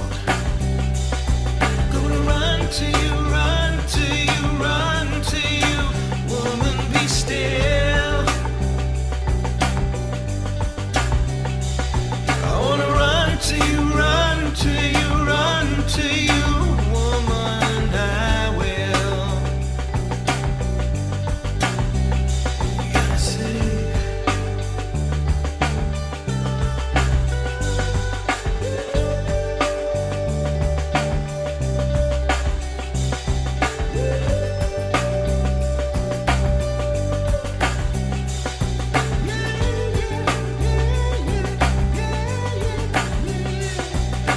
Nothing much to say, I guess. You're just the same as all the rest. Been trying to throw your arms around the world. And a woman needs a man, like a fish needs a bicycle. When you're trying to throw your arms around the world. I'm gonna run to you, run to you, run to you. I'm gonna run to you, run to you, run to you. I'm gonna run to you, run to you, run to you. Woman, be still. Woman, be still. Be still. Woman, be still. Woman, I will. Sponsors? What? You believe it or not, yes. I'll tell you what, when I ended racism last week, I thought a ton of people were going to jump on board, but we're still sifting through all of the offers everybody had to go ahead and become part of this runaway bandwagon that's solving all of the world's problems. But there is one sponsor, one bedrock sponsor, one who's been here from the jump, or at least from the past year or so, and that's the Great Paranoid Strain Podcast. Why, yes, it is the Paranoid Strain Podcast. Available right now in the iTunes Store. Go ahead and check it out. You can download just one. I don't know why you'd do that. I think you'd want to subscribe to the goddamn show and get all of them, for fuck's sake, because there's long form episodes, or there's the quick hit episodes, which we're in the midst of right now.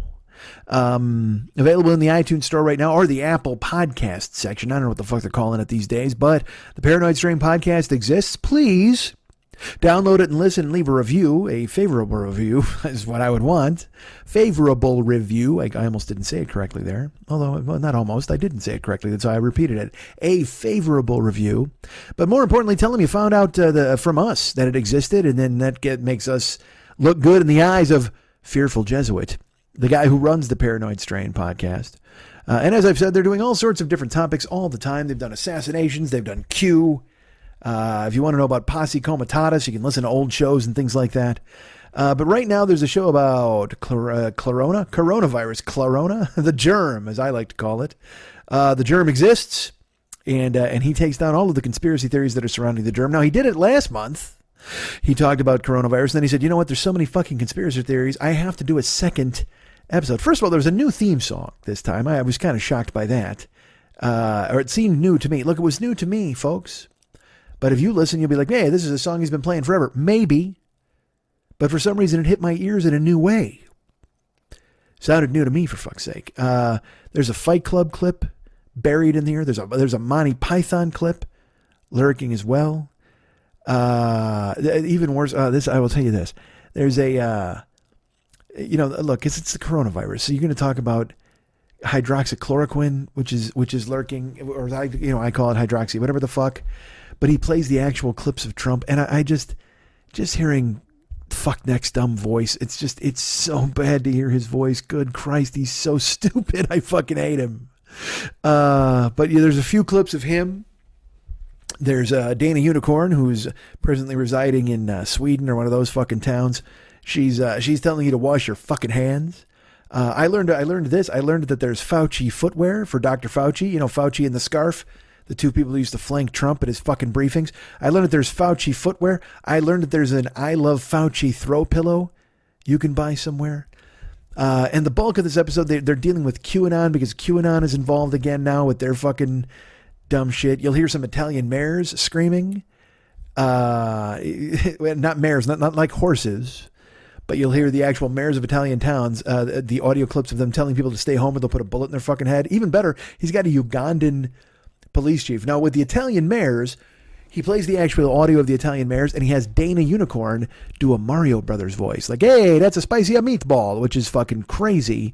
But then he's got the Ugandan police chief, and I am so glad he didn't have Dana try that accent, because that would have been a nightmare. I don't know how I would have explained it to everybody. But it breaks down all of these. I mean, dudes, he's got all of these foreign voices on the show. I will tell you this. Every one of these foreign voices sounds to me like Noel Fielding doing a character. It shouldn't. But there's a bunch of stuff from England where there's a woman trying to get a guy to not do 5G power lines, and she just sounds like a fucking... They all sound like Noel Fielding to me. Dr. Dan Lee Demke, I think, was this one dude, and his voice totally sounds like a Noel Fielding character. He delves into... I mean, these QAnon dudes think that Bill Gates is going to be doing all sorts of stuff. They think that he's going to give you a mandatory vaccination and microchipping, and there's actually the phrase, somebody uses the phrase, that vaccine is from the pit of hell. They took a QAnon guy is like, you'll never take the hydroxy, whatever the fuck, or I'm sorry, if they come up with a vaccine, I'll never take it because that vaccine is from the pit of hell. And I'm just like, well, you mean from the world in 2020? Because that's basically where we're at right now. We're in the pit of hell as far as I'm concerned. So it would only stand to reason that anything invented in 2020 is directly from the pit of hell. One of my favorite things is he plays... He keeps talking about how there's these conspiracy theories are basically all in the United States, but then he goes, there's some in England. But then he does this thing where he says, but the USA is always number one. And then there's these chants that go, USA, and fucking Jesuit just goes, calm down. And it's my favorite thing in the whole show. It's just this throwaway, stupid fucking calm down. But he plays these QAnon people, and they are all so fucking Stepford and normal sounding, even though they're fucking bananas, fucking crazy, dude. They talk about this stuff called adrenochrome, which is right from fucking Fear and Loathing and Hunter Thompson. So he blames, honestly, Jesuit decides that maybe the coronavirus is Johnny Depp's fault. You'll hear the phrase, even a goddamn werewolf is entitled to legal counsel. That shows up somewhere in the show.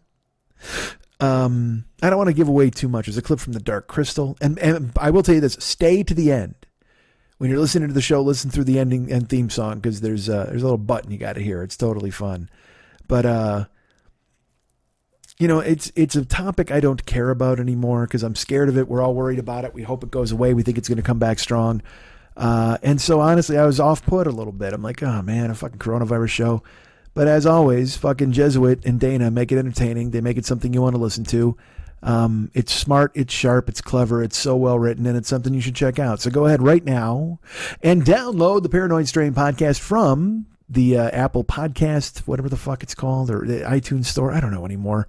Just download it, leave a fucking review telling them it's great, and also write a note if you would. Go ahead and write a note to Jesuit, theparanoidstrain@gmail.com, theparanoidstrain@gmail.com. Write him a note.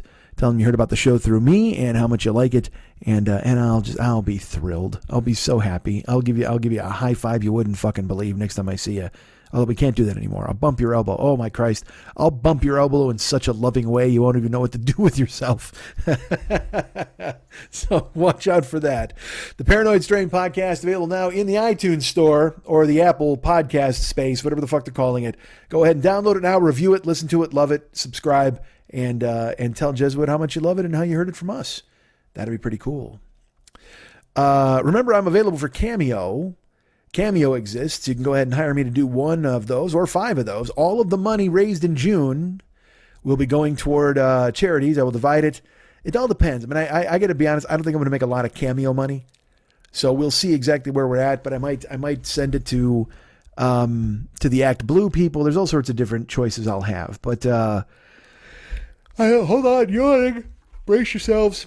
But I'll take a look and we'll see. You know, there's Act Blue Aware LA, and I don't want to say specifically who, but we already gave to 5 charities, and I'll tell you about that a little bit later. But if you book me for Cameo, bookcameo.com, or get the Cameo app on your phone, hire me to say hi to your friends or boo to your neighbors or yell at somebody. I'm happy to do any and all of those things, please.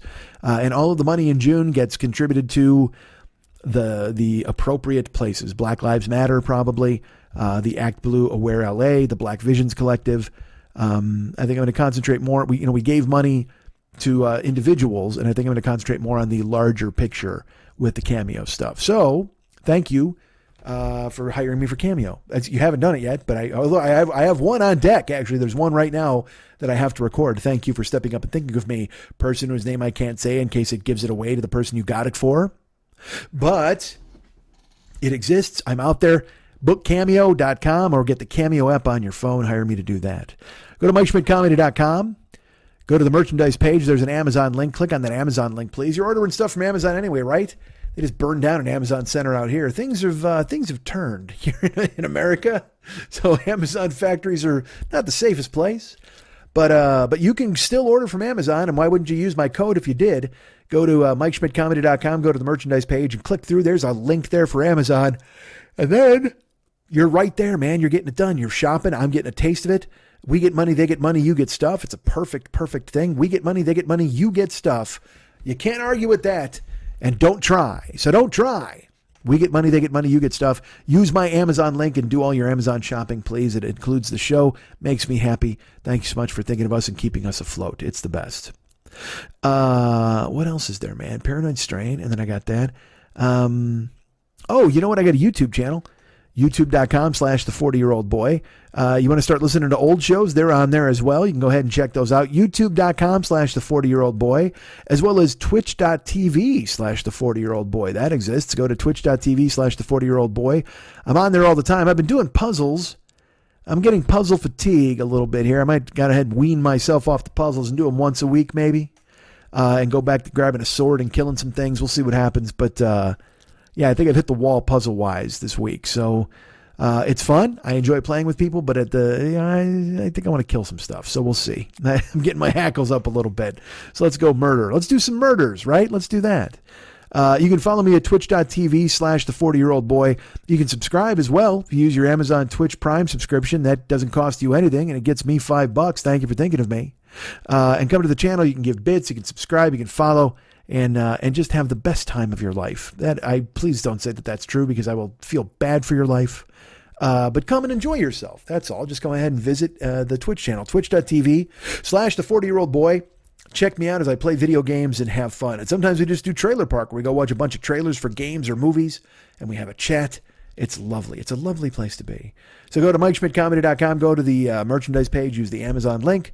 And then, of course, there's the Twitch channel. The YouTube channel exists, as I've mentioned, and Patreon exists. If you want to become a Patreon person, that would be pretty cool. Thank you for thinking of me. Patreon.com/the40-year-old boy, or just Google Patreon Mike Schmidt, and you'll see my smiling face staring right at you with a little Schmitty right there as well. And you'll know it's my page. You can go ahead and join up. I'd appreciate it if you thought of me and you went ahead and signed up and became someone who goes and supports the show via Patreon. A patron is what I think they call it, a patron at Patreon. And if you do so, you'll be joining our good friend Bonnie Varan. I drink some water to let that sink in. Bonnie Varan became a new Patreon person this week. Thank you so much, Bonnie, for thinking of me and signing up to go ahead and support the show. You've sent me a Facebook note that I haven't read just yet, but I will. I'm a little behind in correspondence as of this week, but I will catch up. I promise to everybody. But Bonnie Varan, thank you so much for becoming a Patreon patron. That is super cool. You're the best. I thank you for thinking of me and thinking of the show and supporting financially. I appreciate that very much. PayPal and Venmo, our good friend Robert Mitchell stepped up and sent me a very nice donation via PayPal. Thank you so much for thinking of me, Robert Mitchell. I'm glad you stepped up and did something like that. You are an amazing person to support the show. Thank you. I don't know if we've ever talked or we've contacted or spoken to one another. If we have, great. But if we haven't, let me do the talking right now and tell you thank you for thinking of me and contributing to the show. I appreciate it very much. So Bonnie Varan at Patreon, which again, like I said, you guys can sign up at patreon.com/the40year-old-boy. And PayPal, if you want to give to the show via PayPal, like our friend Robert Mitchell did. If you go to MikeSchmidtComedy.com, in the upper left-hand corner of virtually every single page, you're going to find a little Schmitty, and he's got his pocket out and it says donate. And you can sign up for a monthly donation. You can sign up for a one-time donation. Whatever you want to do is great, and I appreciate it, and it keeps the show afloat because, as you know, with the germ lurking and things changing, your support of this show is more important than ever. I don't mean to be that guy who sounds like I'm going to give you a fucking PBS tote bag, but it's really cool that you're doing what you can to keep me afloat and thinking of me, and it really, truly helps to have people like you supporting the show financially. And it's cool that you listen. It's cool that you check out the channels. Following and subscribing is great. But here we are again at the corner of Content Avenue and Commerce Boulevard. And I have to tell you, this is kind of my job now, especially with everything going to hell, courtesy of the germ. You're nice to think of me. Everybody who stepped up, Bonnie Varan and Robert Mitchell this week, thank you so much for becoming Patreons and contributing via PayPal. And if you want to do the same thing, like I said, patreon.com/the40year-old-boy. And if you go to MikeSchmidtComedy.com, upper left-hand corner, there's a little Schmitty, got his pocket out. Go ahead and fill it by clicking on it and go ahead and becoming a PayPal person, either a one-time donation or get this, a monthly donation, whatever you want to do. I appreciate you thinking of me. Go ahead and sign it up. Now let's talk about this. Last week, I told you I would be on the Twitch channel, and I was going to be playing games all weekend, and any money that was raised on Twitch was going to go to several different causes. It was going to go to the GoFundMe for George Floyd's family. It was going to the GoFundMe for Ahmaud Arbery, who was unfortunately killed in Texas by those two fucking lunkheads on their truck. And also the GoFundMe for Breonna Taylor, as well as the Black Visions Collective and Act Blue, Aware LA, which is where Black Lives Matter Los Angeles wanted me to send my donation. So I threw that out to you guys, and dudes, I played video games early Saturday. I played video games late Saturday, and then I played for about 5 hours on Sunday. And brace yourselves. You're not going to believe this. This is all of you guys in action. This is amazing. Listeners to this show raised, with me combined, all of us combined, we raised $935 in 2 days for all of those charities. And I can't thank you enough. Everybody who stepped up. First, I have the names. I'm going to run through the names here with you guys. You're just good people. I can't stress enough. Again, like I said, I ended racism with last week's show, and then we also put the final ice pick into the heart of racism with this money we raised over the weekend. So I don't know if you've seen. Look out your windows. It's a new day. It's a new dawn. There's a brighter sun and cleaner air, and racism is finished, courtesy of the show I put out last week. And the money you guys donated. Wouldn't that be fucking great, right? Don't we? Whatever. Racism is just fucking stupidity, and it just drives me out of my skull. It's so stupid. So I played the games last week, and people started giving money and sending money via Venmo as well. They started sending, subscribed. It was just incredible. And so we raised $935, courtesy of, first of all, I want to give a shout out to our good friend William Shank, who, an unbelievable gentleman, stepped up, my friend on Facebook, but stepped into the chat stream and gave so generously, stepped up and gave, of the people contributing, he was the king contributor among listeners, not counting our friend Jeremy, who I'll get to in a second. But William Shank stepped up and really just, and here was my favorite part. People hung out the whole time I played video games, and they would give incrementally. Like, cause you could just show up and give one big amount and then fucking bail. But there were people who kept giving and giving and giving incrementally, and it was so fucking awesome because they hung out, we played games, and then money would show up. On Saturday afternoon, our friend Christy, who listens to the show and comes and visit me on Twitch, our new friend Heather, who showed up from Milwaukee, our good friend Drew, who's over there at Ben Spark Adventures, he gave money. Liana Dixon, who's of course the greatest, she gave money, and our good friend Fugacious, that's a Twitch user named Fugacious. He gave money along with Johnny Sparkles, who has stepped in and become a Twitch follower. I appreciate him very much. He sent money via Venmo, and like 10 people subscribed. We raised $94 that day. Saturday night I played, and our good friend Bridget in New Jersey, she gave incrementally, and then Christy again gave more money. That was cool. And then Sunday came along, and Sunday was bananas. Got a dry mouth here. Sunday, that's when William Schenk showed up, and he started dropping some major fucking coin. He was doing the do. And then everybody else just came in and was super generous. Christy again. Never Not Debbie, who listens to Never Not Funny and knew me from there, and she's come along to the Twitch channel, started playing games with us. Our great friend Mike Beats gave 4 different like incremental things. I mentioned William Schenk. Our friend Linda gave and was great. Our buddy Scott in Canada. Again, Christy and Bridget stepped up on Sunday. Our friend Crystal, who, congratulations, Crystal. Crystal is having a baby. And her and Zach are excited. And I think it was just their anniversary, too. Good Lord. Look at it. It's been a big year so far for Crystal. So Crystal's having a baby, her anniversary, and she gave money. Our friend Radio Rob gave some cash. Our buddy Carfabulous stepped up. He's a Twitch user named Carfabulous, and he gave dough. Sparkles, again, Johnny Sparkles, and our friend Heather from Milwaukee, she gave some dough. And then our friend Travis, who's in Tennessee, Travis and his dog Leon. His dog's named Leon Russell Terrier, I think. I don't know. I don't remember. I know his first name. Like, I don't need to know the rest of your name if I know you. Me and the dog are on a first name basis.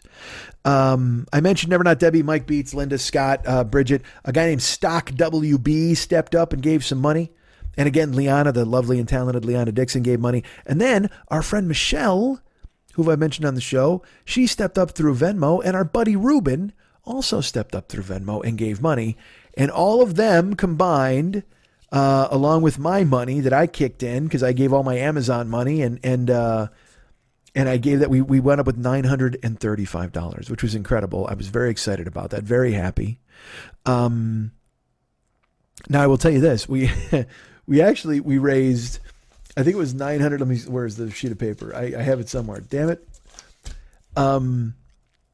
We raised.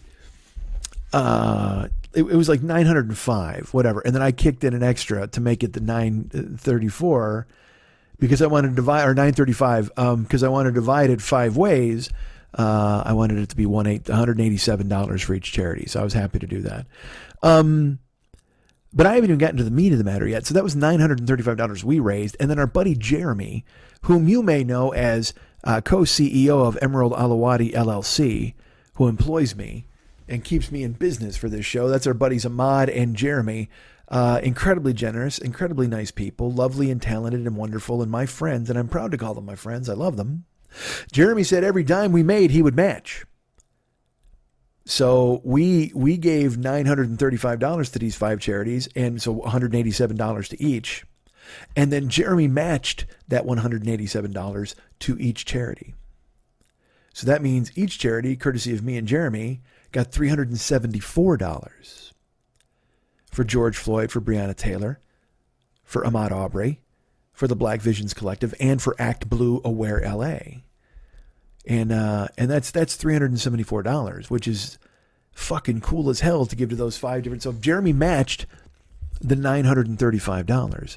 But wait, there's more. Ron Popeil shows up and stops you in your tracks because you're thinking to yourself, man, $935 from Mike and the listeners is awesome. Jeremy stepping up with a $935, that's badass. I mean, I couldn't get much better than that. Au contraire, as they say in Frenchtown. Get this. Not only did we kick in the $935, not only does Jeremy kick in the $935, but through an arrangement, Jeremy has his amount matched as well by an entity. So that's another $935 divided among these 5 charities. So overall, if you're keeping score at home, and I know that you are, that's 187 times 3. So that's 540, and then 21. So 561. We're looking at 561. So that's 2683. Am I right? I'm going to take my cat. I want to see if I did that right off the top of my head because I feel bad if I don't get it correct. And I want to get it correct more than anything. And you're thinking, why didn't you do this when you were off the air? Well, how about if you fuck yourself? All right, so let me do this. 187 times, hold on, 187, and then 187 is that. So it's 561. I was right. And you multiply that. Hold on, what am I doing here? I can't even figure it out. So no, it was 9. So just do 935 times 3, you dope. Times 3. Hold on, wait, that's 524,000. I am not good with calculators anymore. Times 3. 2805. Where did I go wrong with the numbers in my head? Because I'm thinking of not, whatever the fuck, who cares? We, and when I say that, that's me, that's Travis, that's Mike Beats, that's Linda, Never Not Debbie, that's Scott, it's Bridget, it's Stock WB, it's Michelle, it's Ruben, it's Liana, it's Bridget, it's Christy, it's Heather, it's our friend Drew, it's Fugacious, it's Crystal Carfabulous, Johnny Sparkles, Ruben and Michelle, all of us, William Schenk, that bad motherfucker, and our friend Jeremy and me. We raised over $2,800 for these charities. And so if you do that, you go 5 into 28 goes 5, and then the 30 is 6. They got over $560 each. I'm so fucking proud of you guys. And I can't believe the generosity of Jeremy. And man, I love you dudes. Look at you guys stepping up. So we raised $2,800 for 5 amazing causes. And there's still money to come. The Cameo is still coming down the road, baby. So whatever I make in June will go there as well. And I will always keep an eye out for an opportunity to see what else we can do because, man, the world's falling apart. We got to do what we can. And if I can't go be on the front lines and get arrested in 5 seconds, then I got to do something. I got to do what I can and maybe raise money with you guys or send some money or earmark something to go over here. And it's just a tricky time, especially with me planning to move to Canada and all. I got to get a handle on my fucking money and figure out exactly what's going to happen. But Jesus Christ, the fact that you guys would step up like that and we were able to get that kind of money, it made me so happy, so proud of you guys. And when I was doing that, I'm playing video games and the money just kept rolling in and this thing called the hype train kicks in. And so that starts rolling and everybody starts giving money and Jeremy goes ahead and matches everything. And he sent me screenshots and I'm sending money here. And then you see everybody else sending money. And George Floyd, I think is at like $3 million and Brianna's over like $1.5 million. And George Floyd actually be more than that. I don't know. And then Kanye gave money and it's just time, man. It's just time to take care of people. Quit hitting people with batons. Quit fucking spraying people in the face with pepper spray. Let's fucking, come on, people. Now smile on your brother. Everybody get together. Try to love one another right now. Not later. Don't do it later. Let's fucking do this, man. And the cops just need to fucking calm down, right? I'm sure they'll listen to me. Well, again, I ended racism last week. Maybe I'll end police brutality this week. This show will be, dudes, I got the dulcet tones. I got the golden touch. I got the voice that goes ahead and clears all the problems off the fucking slate. We're done with the docket. Now, you know what? Let's go ahead and open the beaches. I'm going to do this. I'm the mayor of Amity. I'm going to tell you right now, there's no issues anymore. Those cops have been caught. You saw it. They hung it over on the dock. They cut him open. There was a license plate in his belly. We haven't got to worry about this cop anymore. We've gone ahead and hung him out to fucking dry. Go ahead and jump in the water. Just when you say I thought it was safe to go back in the water, and then another fucking cop shows up and he smacks you in the head with a baton. We can't have this.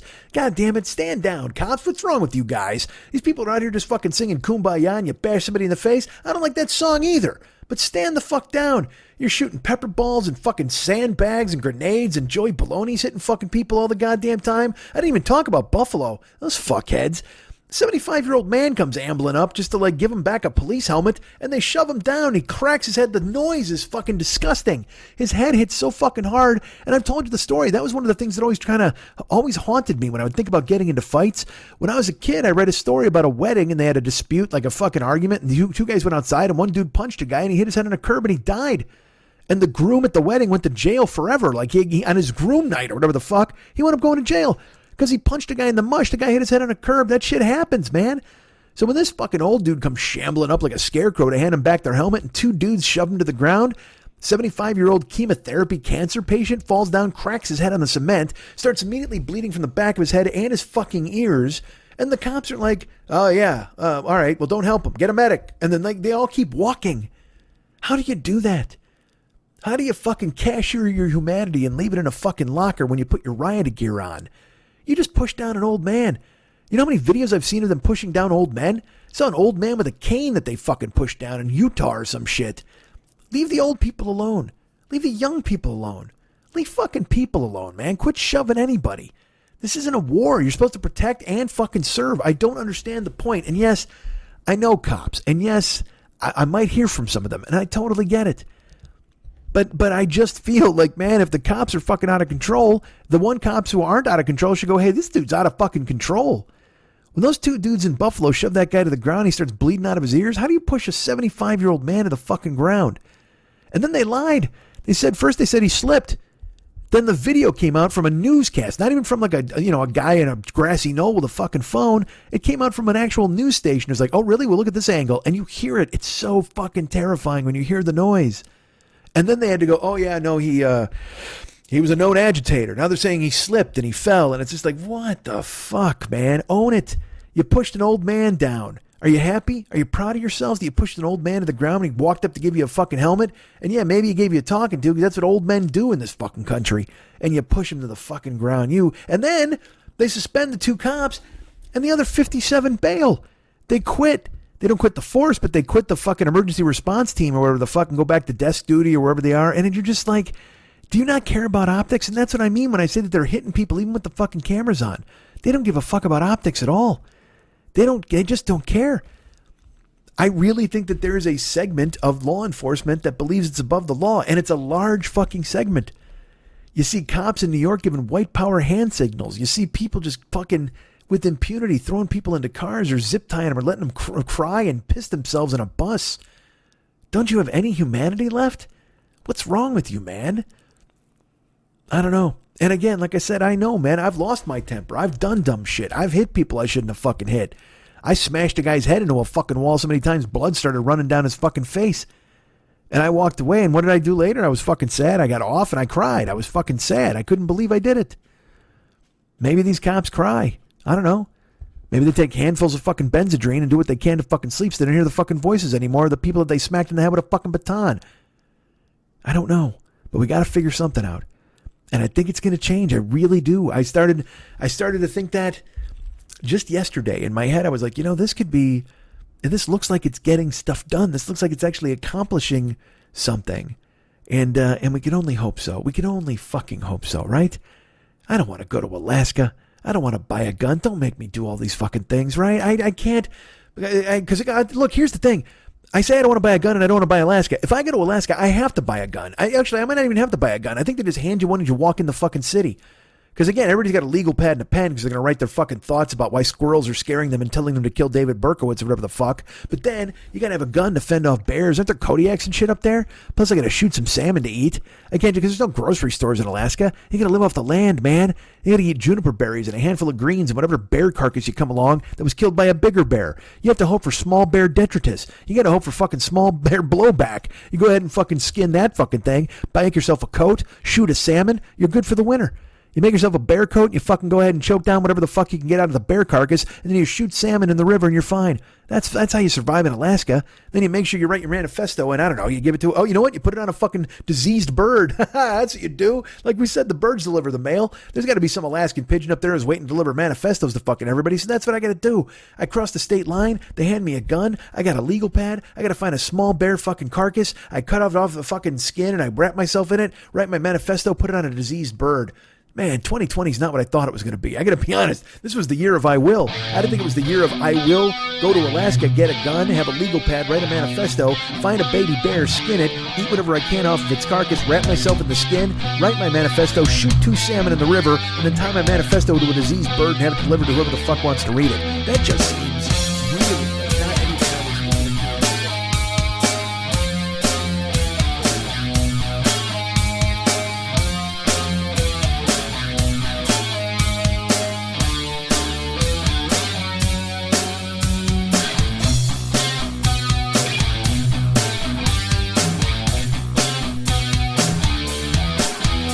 If there's anything I like more than me, it's people who like me.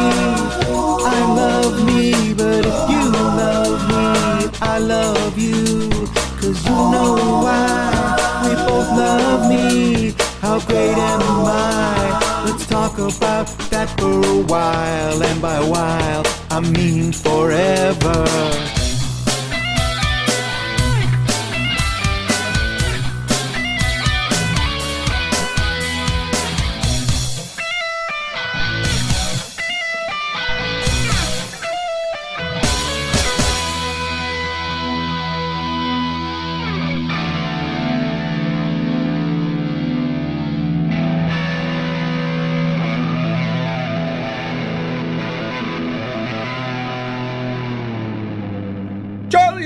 Podcast.